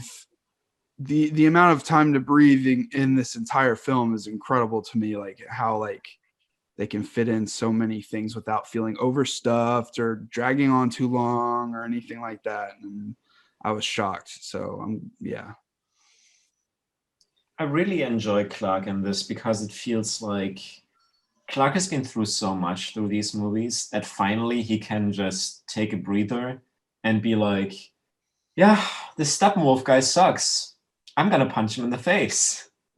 And I enjoy that, where it's just like Superman, like, I love the previous Superman of the other two movies as well, but this literally just feels like him, like, I can finally just be myself. I can literally just be like overpowered, and I'm gonna pretty much save these guys' asses, even though he doesn't really. But he comes into this and he has the entire black suit and all of that, and it's just a joy to watch. It's just like very like refreshing, especially in this movie, to see him like turn up and just be like, oh, whatever. It's almost we get our Terrell vocal cameo there. And Clark. And I'm not Clark, Jonathan.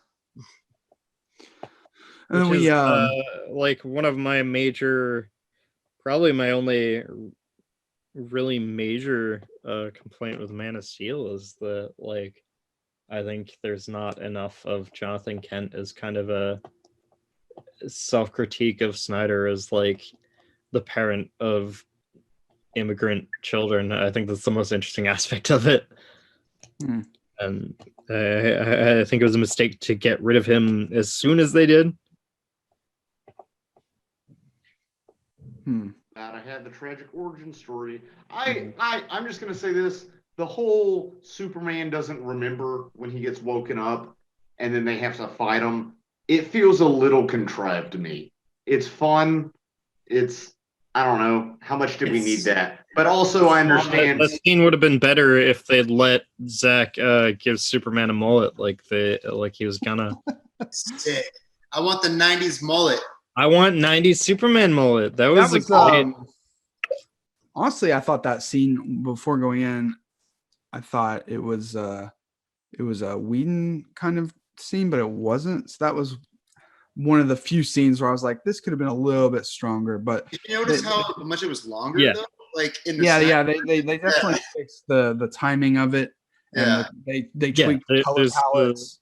There's a lot of tweaks there. Definitely some tweaks. So I'm glad. I do like that Superman, his black suit in this, he chose that. He's like, I feel angsty and feel like wearing my goth suit today to kick ass because I just came back from the dead. Wait, hold on. The shit ruled. I get you. I for more than like the superficial purpose, why did he choose that black suit? Because he felt like being a fucking metal badass. Like that's It's not in the movie. It's not in the movie, but Snyder has revealed that the black suit functions kind of like well, it absorbs sunlight. Oh yeah, the red sun. Yeah, that makes. I mean, see, that makes sense. Yeah, that actually makes a lot of sense. I noticed that it was the direct like, nah, I'm gonna choose the black one as opposed to the one that I wear.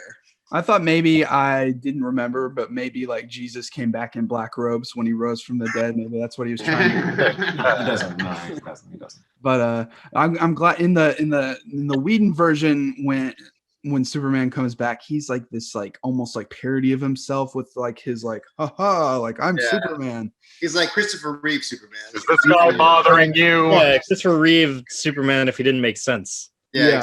Exactly. So I was happy. If he went around saving people from like hate crimes and was like, good to see you, fellow citizen. Nice cock. Nice cock.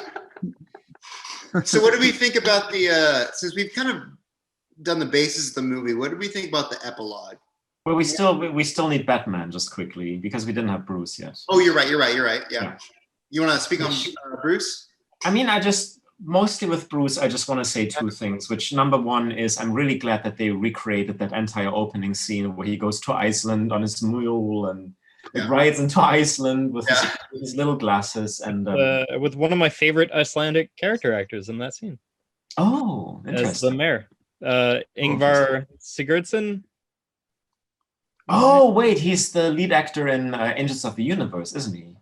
Yes, and if you've ever seen Beowulf and Grendel, which I highly recommend. I have seen that. Wait, who is he in?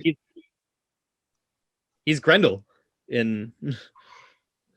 Holy shit! I need to rewatch Justice League again because I didn't. In Justice League, he's the mayor of the town. No, yeah, I'm saying I need to like see his face again so I can put it to Google. Yeah. Well, I mean, obviously he's aged a bit since then. Yeah, I guess that's probably why. Damn. Okay. Yeah, I've seen that. Anyone is unfamiliar with probably aged a bit on that set because that was a very troubled production. But yeah, also if anyone is unfamiliar with it, please watch an Icelandic movie called Angels of the Universe based on a book. It's also a good book, but the movie is very heartbreaking and absolutely amazing, Angels of the Universe.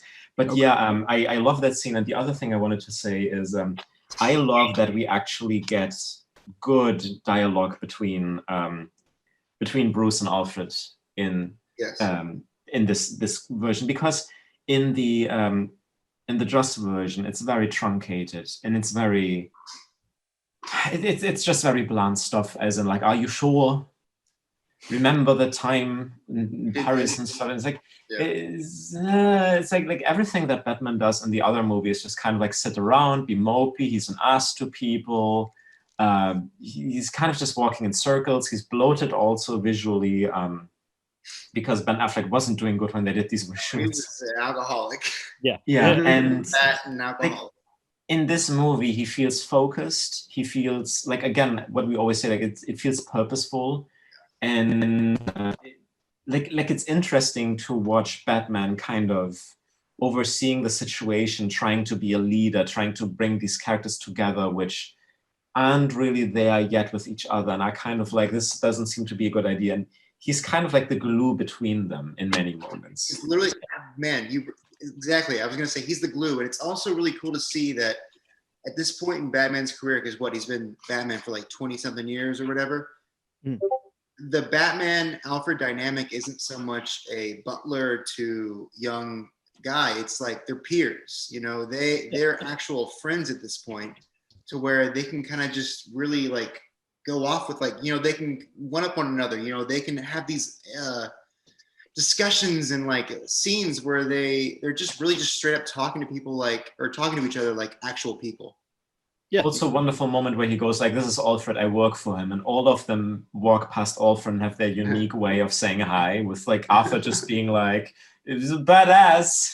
I like the scene I like when Flash is like, when Alfred's like gets Cyborg, and then Flash is just kind of like trying to get his attention. I thought that was cute.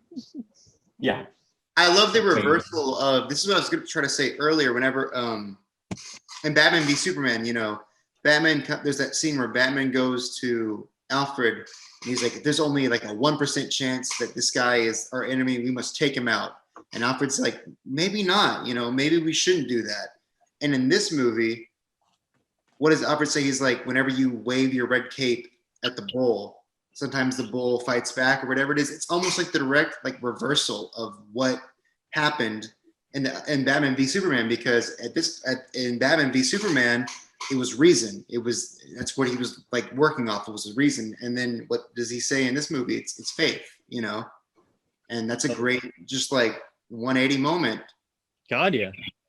It's wonderful. That's what I'm saying, man. There's like shit like that you really think about it, and it's like, damn, this is like really like, this is set in place there, and now we're here. And yeah, man, you can't call Zack Snyder a hack, even if you don't like him. I agree, 100% agree. People misuse the term hack. It's hack fraud. Director I don't like. So yeah, you wanted to talk about the epilogue a little bit, and I mean, there's a few side characters, but we can just, I think we can uniformly say that the side characters are all doing really well. Well, I will say, as a movie, I think the epilogue, it really is just Zack Snyder just being like, hey, here's this shit that I like filmed, and I want to show it to you guys, because I really do think it doesn't really fit. Besides the cyborg stuff where he like reassembles his dad's recorder, other than that, I think it's really just like, hey, look at this, you know, and which is fine. I love it. I love what I saw, so I can't fault it. But it doesn't feel like a movie. It feels like, I guess it's a what if the Snyder Verse sense of respect for the audience with him not putting it after the credits. Yeah, exactly. I guess really also what I really want to talk about was the Joker. How did you guys feel about Jared Leto coming back as the Joker? Because that was the big thing before the Zack Snyder version of Justice League came out, like a week before. People found out that, you know, Jared Leto came back with some reshoots. It's the Jokester. Joker update. I am all about Jokester being a evil Ace Ventura. I am all about that. He does a southern accent at one point. It's funny. That's just how the Joker should be, and I'm okay with that. I do like first line. I just do like his first line. Au contraire, my little fish stick. It's stupid as hell, but I think it's funny. It is funny. It is. And I think with someone that's, honestly, I just don't like Jared Leto as the Joker, but every line that he was saying was like, that's Joker as fuck, you know? It's one of the most, it's one of the more apparent, like, Morrison influences too. Definitely. It's like the end of the Killing Joke. Well, he's doing his look is very Batman R.I.P. Yeah, the thin white Duke version of the Joker, yeah. Yeah, thin white Duke. Sorry, that was Alan Moore. I'm sorry. Yeah, I sorry, I dropped out for a second, but yeah, I figure you were talking about Joker, yeah. He didn't say we live in a society. He only did that for the fucking trailer. Yeah, dude. I was I fucking fucking watching watched that shit. I watched this movie for 4 hours and didn't get a nut at the end. That's a shame. It's a shame. The meme is missing. Yeah. Unwatchable. 0 out of 10. Well, I'm gonna say one Sad thing. stuff. I'm gonna say one thing regarding the epilogue. I think, like, I was fine with the anti-nightmare bit with Joker and everything. Like, I enjoyed that quite a bit. I was in general just a little sad that it felt so visually disconnected from the rest of the movie with the entire like handheld camera and everything. But it worked for me. The one thing which didn't really properly work was the scene with Bruce and Martian Manhunter. And I know, like, I figure we shouldn't get too much into it, but basically he wanted to use Green Lantern, and then the studio was like, nah, and he was like, well, good, then I'm going to use another character that is a black person, because originally he wanted to have Kyle Gardner in as the Green Lantern. And I don't like that was fine to me. But I enjoyed the first moment where we see Martian Manhunter during that Martha reveal. I was going to ask that. Does that undercut the Martha conversation with Lois at all to anyone? Because I love the reveal of it, but it just a little bit. It kind of undercut what that scene was initially until you're like flabbergasted by, oh, it's Martian Manhunter. Yeah, but he can read minds. So. I can see that. I didn't feel that way personally, but I can definitely understand. Like, yeah. I was just curious because like it was like because I was so shocked to be like, holy shit, Martian Manhunter's in this, that I didn't properly process that scene. I was probably most shocked that my man's Ryan Choi was in it. I love Ryan Choi. Oh my god, the Atom, yeah, dude, fuck yes. Played by the guy from Shadow, which I adore. Really? Love Shadow. That might be my favorite Zhang Miyu, actually. That's really cool though. Like, see, that's what I'm saying. It's crazy that my name on Zoom right now is Release the Snyder Verse, but man, this is it not? On mine it says cancel. Oh, now it's canceled, yeah. It was Release the Snyderverse, but it is crazy because it really does set up so much shit naturally, Well, he was, if I remember rightly, Snyder said he wanted a China set superhero film starring all Chinese cast. Which obviously there's a personal connection there as well because he's the father of Chinese kids. Yeah, it's really cool, man. Even as a CPC tattoo. Really? Yeah, which rules. Holy shit. I would like to say that I'm surprised. I'm glad to see it, but I'm surprised that how wide of a audience this movie, this cut has blown up to, because I've seen like younger, like Gen Z kind of kids, like all like discussing it on like YouTube, TikTok and stuff, who like it, they don't really watch that kind of stuff. And then I've noticed like just like general people I see throughout the day that don't normally dive into this kind of stuff be like, oh yeah, I watched this, and normally they wouldn't watch like a 4-hour movie. So I'm like, oh wow, okay, I'm glad this is still cool or accessible enough for the wide audience, and that hopefully this means something about the future. I don't know though. One funny side note to that, which really struck me, because so basically I also try to get a grasp on how are people responding to this, because I'm, restore the Snyderverse. Yeah, team restore the Snyderverse. So I was looking at a lot of sources and directions, like what is like for example, what is like here in Germany, it's shown on Sky. So I was like, well, what are the Sky, Facebook, social media advertisement comments say and stuff? And yeah, like everything that I saw was what you just said, like basically like all kinds of people saying, I watched this movie, I watched it front to back, I love this, it didn't feel too long, it's so short, the only thing I want is more of this.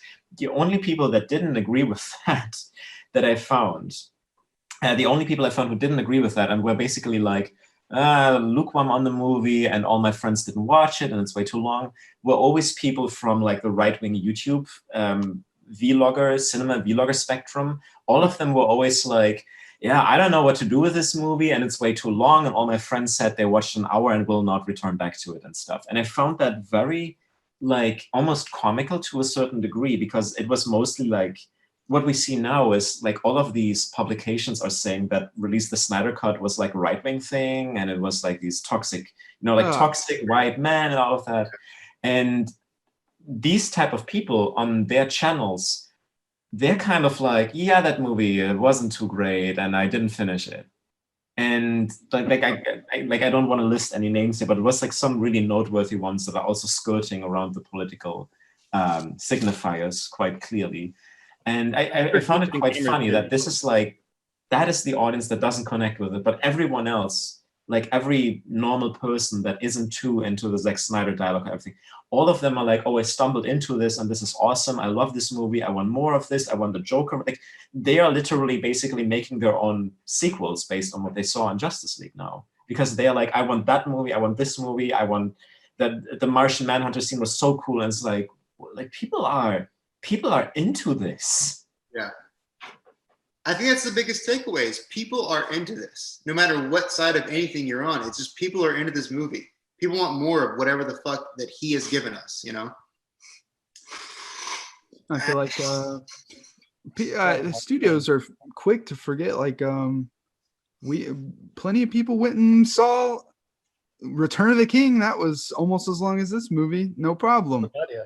You know, like it's not like now I feel like if it wasn't an HBO Max, you know, exclusive, if it would have came out originally his way, it probably wouldn't have been 4 hours. It may have been like 3.5. But you know, I feel like now that people are watching 8-hour one season miniseries in like one day, I think they can handle a 3 or 4 hour epic, you know. So Yeah.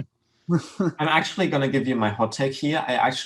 Because in the beginning it was said like Zack Snyder is going to shoot 2 Justice League movies, and at the end of the first one they're going to bring back Superman, and then the next one would be with like Superman and stuff. So, and I actually firmly believe, because everyone was like, no, like we axed that. It's just one movie now, and Zack Snyder's like, I legitimately think that Zack Snyder just went in this with his script. And I think I heard something about this as well through the grapevine. He went to shoot his script and then just shot the scenes where Warner Brothers would give him a note, like, you know, make a joke with Aquaman saying, with Bruce Wayne saying like, hey, Aquaman, I heard you talk to fish and stuff. That basically he shot both these takes parallel. So he shot his version and then he was like, thank you, now I'm gonna shoot the note that the producer gave me from Warner Brothers. So at the end of the day, the movie that we got, from my view, is probably exactly the 2 Justice League movies he was meant to make, where like at the end of the halfway point, they resurrect Superman, or like shortly before that at least. And then Superman is resurrected and the rest plays out. And that would have probably been 2 movies from how I kind of... The dark side coming. Exactly. Yeah. Like, yeah. And like would perfectly make sense. Yeah, it makes sense. Like you leave on a low note of like they don't know how to defeat Steppenwolf. That's the end of the movie. It's like Empire Strikes Back. You know, you're left at the low point. Where do you go with the next movie? You bring Superman back, and that would be the last half of the second part of the movie, basically. Yeah. Yeah, and I have to say I enjoy it much more as one long film, because I feel that the dynamic of the movie is just so like. It's funny to say, but there is not a low note in this. You never feel like there is a bunch of other very long movies where you have this feeling of things just drag. It doesn't drag a second here. It just like constantly things happen and it always moves forward in this like wonderful pacing. Can I ask, before, I think we've had a lot of overall thoughts. Is there anything you didn't like about this movie? Anyone like across like this, like whatever? I've said a few here, like here and there about some of the slow-mo, which, you know, I know that's what you're getting into when you see a Zack Snyder movie, but is there something that anyone thought wasn't particularly like up to par with the rest of the movie? I mean, I already mentioned that I thought that these the very last scene with Martian Manhunter, um, not just because of like I love Martian Manhunter and I love him here too, but I just thought the scene really stands out as It's this an purposeful. It's a purposeful cliffhanger in a way where it really feels misplaced, which I is a have shame no because thoughts like about that scene. yeah, but like the one flaw I think the movie has is that, and I'm gonna go a little bit out on this now, but the one flaw I think this movie has is that you still can tell that it is not a 100% uh, like with every single second fixed movie where it's like there's one scene where there's one scene in the fight against Steppenwolf where Steppenwolf goes like, and now Diana, you will submit to me, so you will die. And she's like, nobody owns me and nobody tells me what to do. And it has like a close-up of Diana, and then it cuts away and you hear a line where it becomes obvious that there would have been, a shot of her saying this. And there's another shot which is really similar where it's like this close-up of her where you can see it's literally Zack Snyder like, okay, Gal, we need this one pickup shot. Just stand, in my backyard. Just exactly right this, like, directing it over Zoom cover. Just stand there and okay, just say the line, thank you, great. And now this, and there is a few rough edges here and there with the editing. However, I think some of the CGI too is a little. I mean, which that makes sense. He had to literally crowdfund most of it. Yeah. But there are some spots where you're just like, okay, that looks like a toy. Yeah. My main problem with it was just that sometimes it felt a little like TV-y. Not to the extent of like, one of the CW shows, which I do enjoy some of those actually, but I used to love the Arrow, man. I've been getting back into Flash and it's solid. I still kind of hate Grant Gustin. He gives me like theater kid energy. He is a theater kid. He is, yeah. That's so funny. But like that comes across on screen, and but besides that, I just wanted to quickly say, like, the thing is, it doesn't feel like a rush job either, and the reason for that is that, like a few weeks ago, I watched the New Mutants, and like I liked quite a few trashy aspects of the movie, but it's like you can tell with New Mutants that it's like, here's your half-shot movie with all of these things missing that you wanted to do, like fix that somehow. And like Josh Boone is just sitting at the editing table just going like, how the hell am I going to make these scenes work with each other? And after the new Stand miniseries, I'm a Josh Boone defender. Yeah, I mean, it's a shame. It's a solid miniseries if you haven't seen it. It's a shame he didn't get like to make New Mutants like he intended to, and like with New Mutants, you really can tell that it's the salvage job where he was like taking all these pieces, just trying to fit them together somehow. Yeah, and with the Snyder cut, it's like everything fits. You have these small bits and pieces. It's like, okay, something is a little weird there, like something is just off, you don't really know why, and then it already progressed to the next thing and everything is fine. Like it's as close to a perfect superhero movie as a perfect superhero movie can be. I don't disagree. I really don't. Adrian, what do you think? Yeah, what are your my biggest here? I'm conflicted because when it comes to the aspect ratio, I like that it, it's basically, if I was watching this in IMAX, it would be great to see it in IMAX with this 4:3 aspect ratio. But on my TV, it sometimes comes across less cinematic than I would want it to be in certain shots. Not all of it. I do like seeing the full frame expanded. It's nice. I like height differences from sometimes it makes it feel like a Saturday morning special, which adds to it. But we should say that there are a lot of people that are thinking that this is like a stylistic choice on Zack Snyder's part.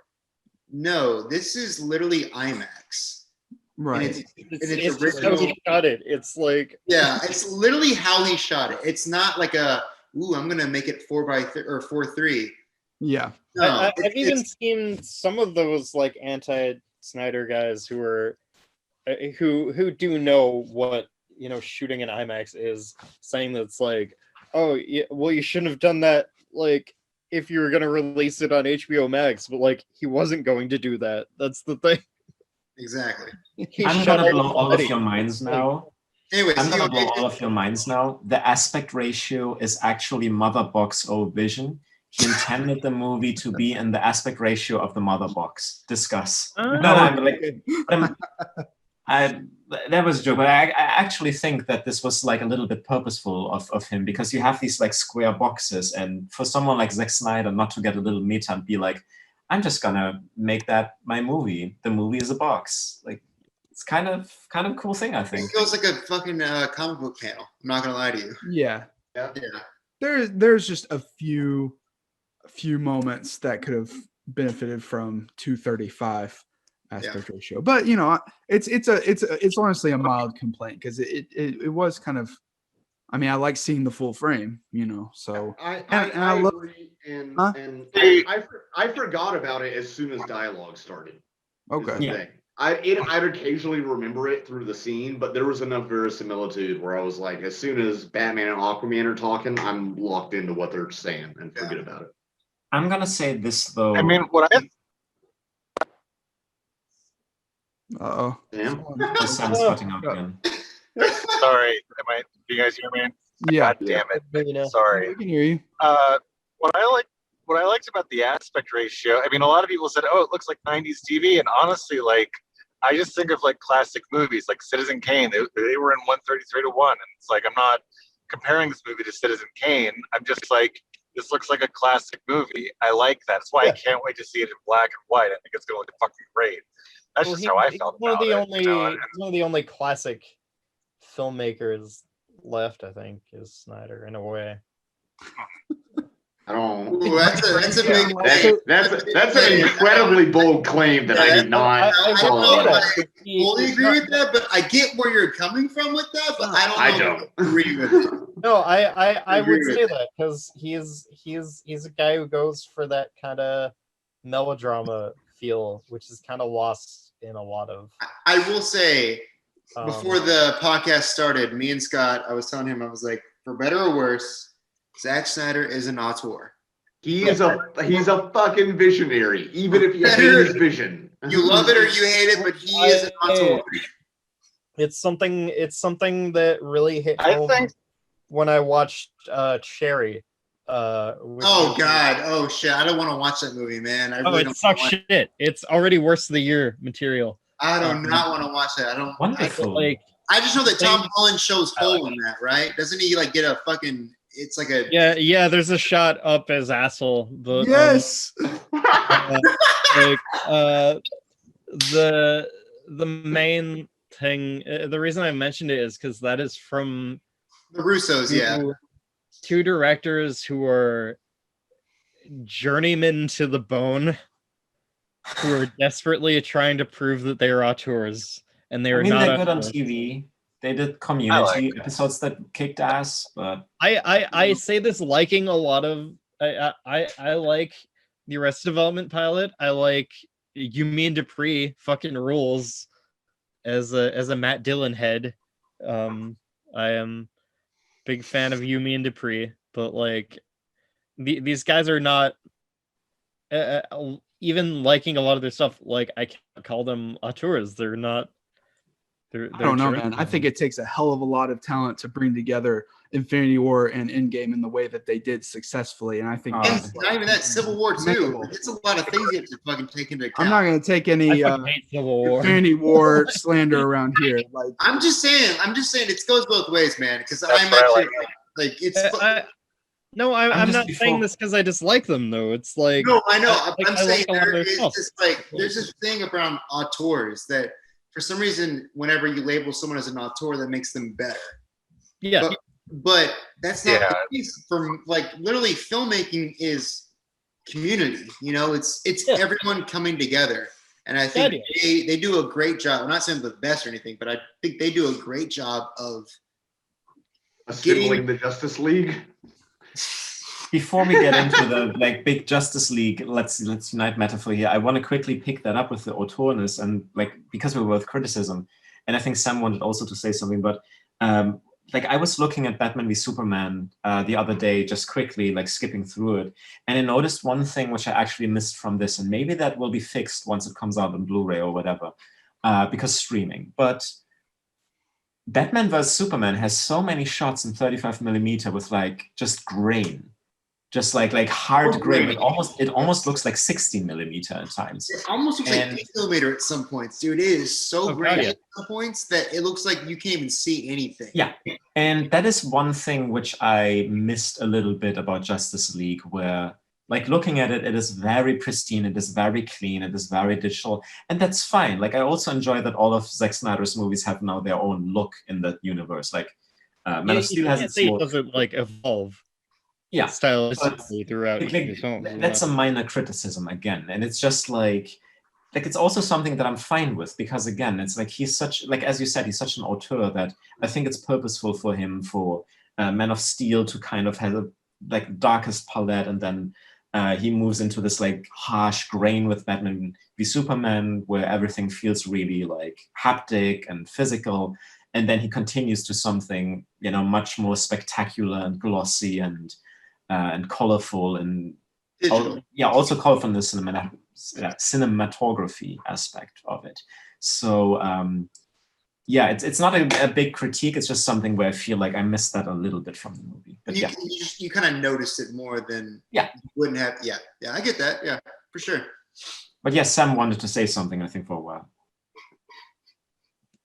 What were we talking about? This kind of goes back to the whole classic filmmaking style.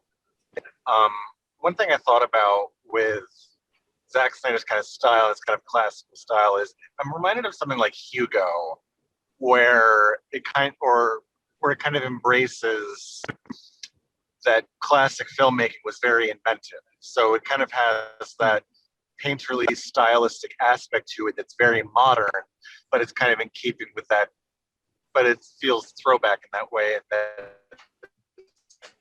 kind of pushing those boundaries while still but pushing boundaries in a way that classic filmmaking would have, and kind of inspiring that kind of classic filmmaking kind of feel. You know, does that make sense? Yes, it does. Idea. Yeah. Yeah, I So definitely see that. And I also just can't. Yeah, and I can't wait to see what because I'm excited to see what Batman vs Superman looks like with the proper IMAX ratio, where it's not like where Nolan crops it's that way, it like goes from 235 to 178, where it's going to go from letterbox to pillar box. I can't wait to see what that's going to look like. I want Batman v Cherry. No. I want people showing Hole in every movie. I think we should all get back together. Post-credit scene of the Joker talking about brunch. We should all get back together. We should all get back together at the end of the year and do like a podcast where we just compare Cherry to music, which one is like worse. Because I think I haven't seen Cherry yet, but I saw music, and it's heinous. Music is such music is worse. I mean, no, I gave them both. I gave them both half a star. Oh God! I gave them both half a star. So.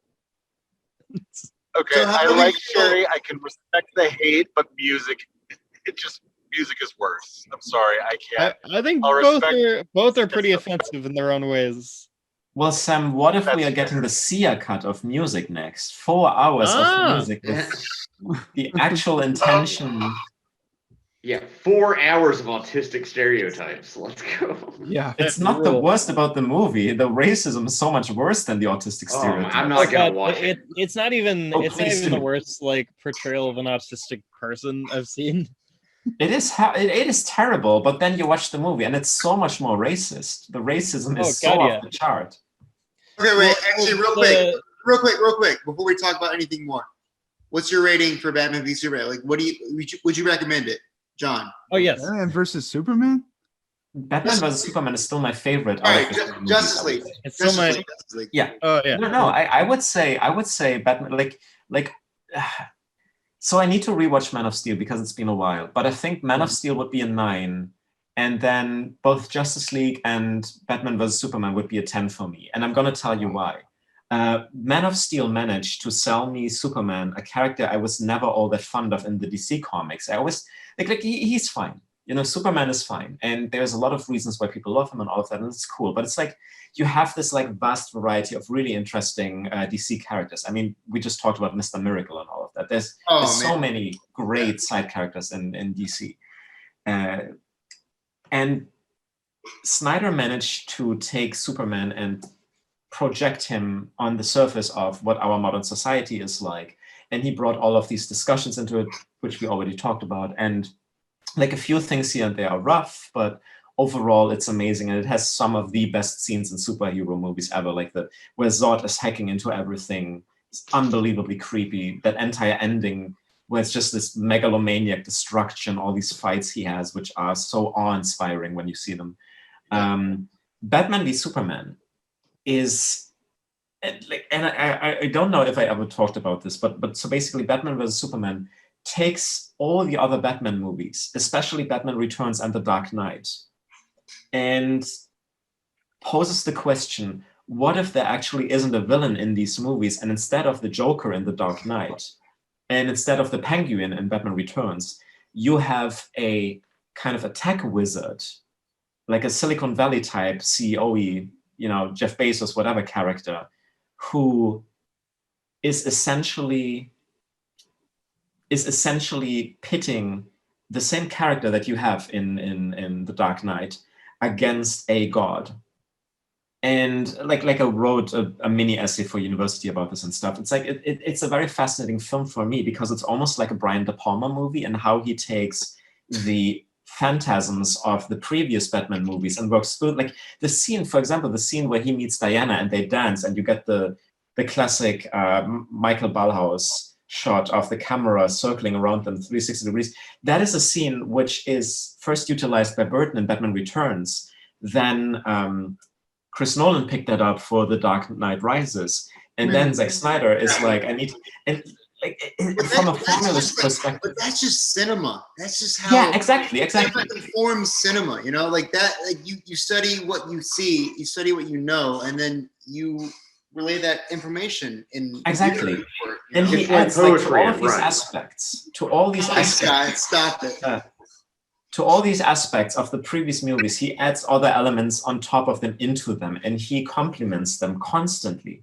Yeah. Like Batman vs Superman is, to me, such a fascinating and impressive movie, and it's like very heartbreaking to me whenever I run into someone who's like, "Oh, that movie just sucks because that's not Batman and something." And I'm like, well, he literally takes all these pieces from the other movies and he works through them in a really like organic way. And like all of these moments he brings in with Diana, with Clark, all of that, like he really has a lot of things to say with that movie. Also regarding, you know, like the political aspect of Superman being used as a drone, all of that. It's like it's such a fantastic movie to me that it's still my favorite. A lot to say about drones in general. Yeah. Very I was thinking about writing like a little mini essay on like Snyder and the MCU's weirdly contrasting stances on like tech bros and drone strikes. It's a very weird very specific but weird divergence there. Yeah, and also in Batman vs Superman, once more, the people that actually, like the actual victims of the movie, are mostly non-white people. In the beginning, where you have the immigrants that are being, you know, held by the human traffickers, you have all these like non-white characters which are kind of killed by Lex. Like you have the witness from the African town. You have his assistant. Like it's so fascinating what that movie really, like the stories this movie tells when you actually watch it with an open eye and you actually accept everything that happens. It's yeah, to me, just one of the most unique superhero movies. And I was walking into Justice League sort of expecting, well, this could be amazing, but let's see what it is before, you know, it's like, oh, this is amazing. And like as I said, like it's as perfect as a superhero movie can be. And there's certain aspects of it where it is a little bit rocky, but that rockiness doesn't make it a worse movie for me. That makes it better. And yeah. And again, like, I mean, we're always getting back to this where it's like, imagine if Ben Affleck had done his Batman movie and it would be like, it would take certain elements of BVS, but then would have that, you know, the stuff that Ben Affleck does in his movies. Like that vision. What Justice League set up, you know? Yeah. Everything comes from something, you know? Yeah, and it's just so kind of frustrating to realize the amount of care in the storytelling aspect of these movies. And then to kind of realize that the studio was just like looking at that and was like, oh, we need to cut out an hour here. And we can't accept that. It's not, people won't like that. This sucks as well. Why isn't it the other way? I haven't read the comic.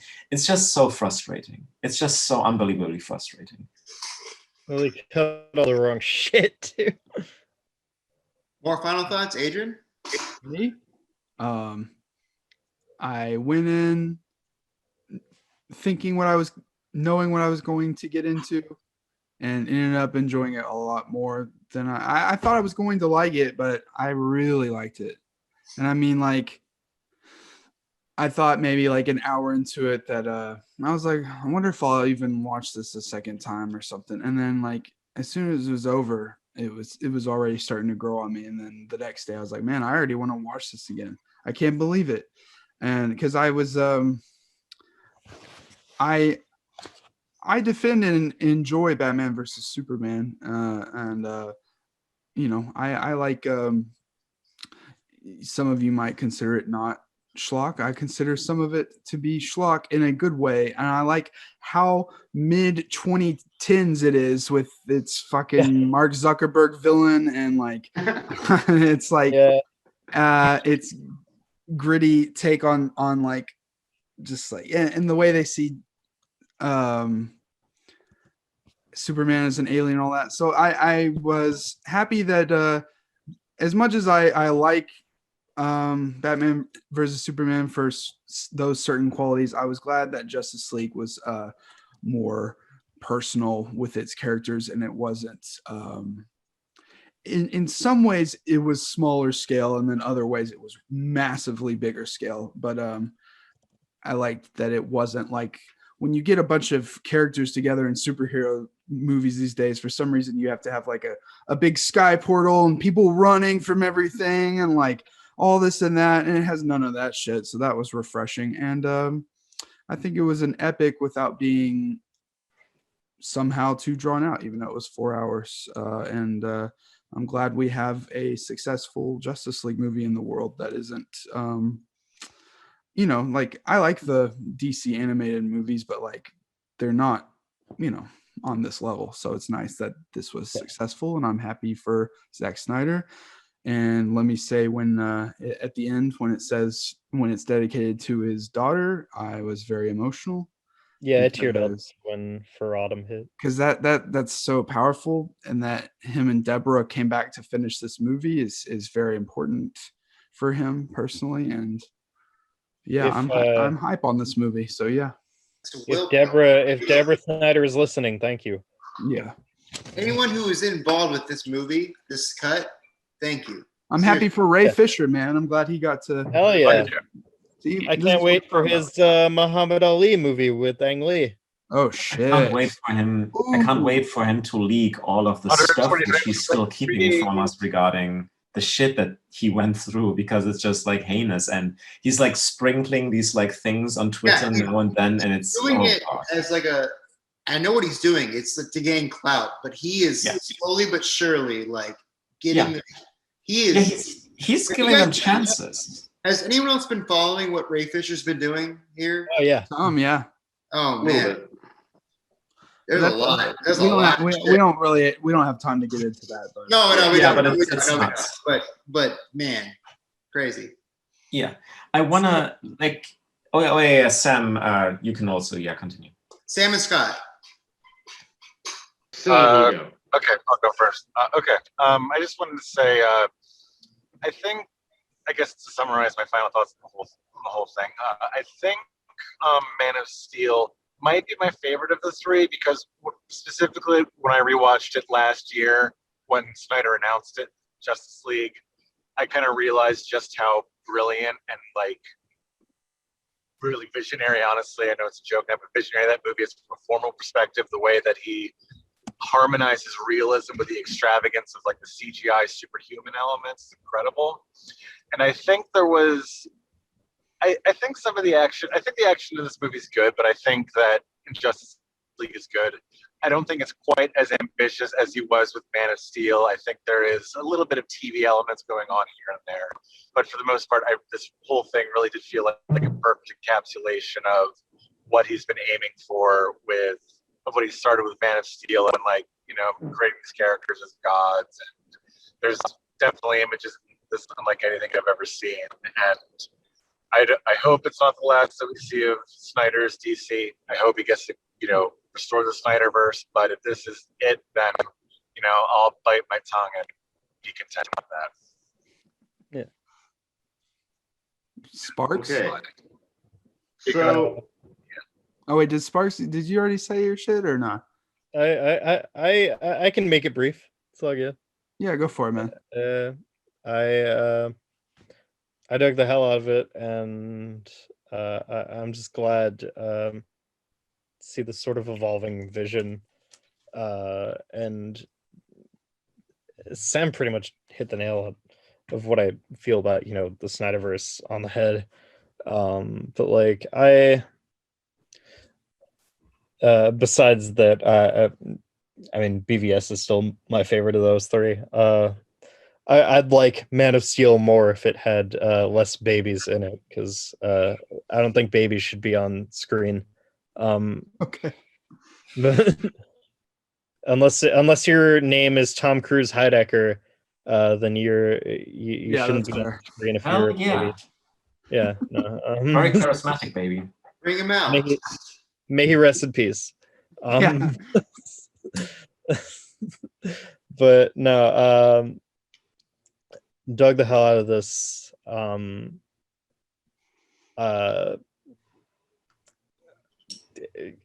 of made me think about the George Miller Justice League, but I'm kind of glad we got this instead. But yeah, no, dug the hell out of it. Cool. And Scott Boy. Scotty Boy. So, I recommend it. I dug it. As some of you might know, I'm pretty burnt out on superhero movies and a lot of blockbuster cinema in general. This was definitely a superhero movie. It was fresh to me. This is my first Justice League viewing. I don't know if I dug it as much as quite some of you, but I would watch it again. I definitely recommend it to anyone. I'm really just glad that Zack Snyder got to make this and do his vision for him, for the fans, for directorial control, and for all of that. And I don't know if there's much else to say. Okay. Well, I've got one more thing to say. Yeah. So basically, imagine the year is 2001, and a certain studio is looking at their cut of Peter Jackson's The Fellowship of the Rings. And they think it's way too dark and way too grimy, especially with, you know, it's just... And so Peter Jackson, for whatever reason, is being booted. And instead of that, a great director is being hired to finish his vision called Ron Howard. And so Ron Howard shoots some amazing scenes and he puts them in The Fellowship of the Rings. And there is a great uplifting ending where in a montage we see how Frodo and Sam are just throwing that ring down the fire. And all of a sudden, the movie doesn't do too well. It does not do well. And all of a sudden, there's this new thing called the internet. There's a few chat rooms and forums which say release the Peter Jackson cut. And it takes them 3 years, but after 3 years, finally the studio agrees to release this. And Peter Jackson finishes the movie he wants to make with his soundtrack, with Enya and everything. And he releases it. And people go like, holy shit, this is unbelievable. We've never seen anything like this, maybe since Star Wars or maybe since ever. That a movie like Lord of the Rings, The Fellowship of the Rings never existed. Please, it ends on this amazing cliffhanger. Peter Jackson, like, come on, like we need to reinstate him and finish The Lord of the Rings. And the studio is like, we're very happy to finish Peter Jackson's vision, and we're moving on with the J.R. Tolkien universe. We've got this great book here called The Silmarillion, and there's all these great stories we want to focus on in the Silmarillion verse. And, you know, like, I can't help but feel that this is what is happening right now. Yeah. I gotta say, there's a plot hole in the film, because when the Flash asks Batman, "What is your superpower again?" And Batman says, "I'm rich." That's inaccurate because his name is Bruce. God. Good one. Okay. You got him. You got him. Hey, so Hashtag cancel the Snyder Verse. cancel Snyder Snyder. Sparks Hey, just listen, my name is completely Cancel. Cancel the cancel verse. So, Adrian, how do you think about the Harbor podcast right now? You think we're good? Yeah, boy. I think we went over long, but that's kind of, you know, Sorry. fitting. No. For our movie. Confidence. No. I know. I think this was a fun time. It's cool to put some faces to some of the patrician film posting people, you know, Oh, yeah. having y'all in here. This has been fun. I think we're going to wrap up the episode, though. We can keep talking after this if you want, if anyone's around. But, you know, do this whole Feel little free to outro. friend me, guys on here who have not friended me. Oh, yeah, for sure. Yeah, all you guys. Sorry. I don't know you guys either. Wait. Shh, everyone shut the fuck up. Adrian, wrap it up. No, I'm pretty much wrapped it up with great power. Oh, Yo, did you just quote? Oh, shit. I'm worried. Thanks for Did watching, you just guys. quote the David Zucker classic superhero movie? I'm worried that this shit, you know, how like Michael Keaton's like, oh, I mean, it's on the table about the script for Flashpoint or whatever, you know, but I don't know if I'm doing it. That's what I'm worried is happening with probably what happened with Tobey Maguire, Andrew Garfield for Spider-Man 3. That's another conversation for next episode on The Harbor. Okay. Thanks for watching, on the guys. Harbor podcast, baby. Take care.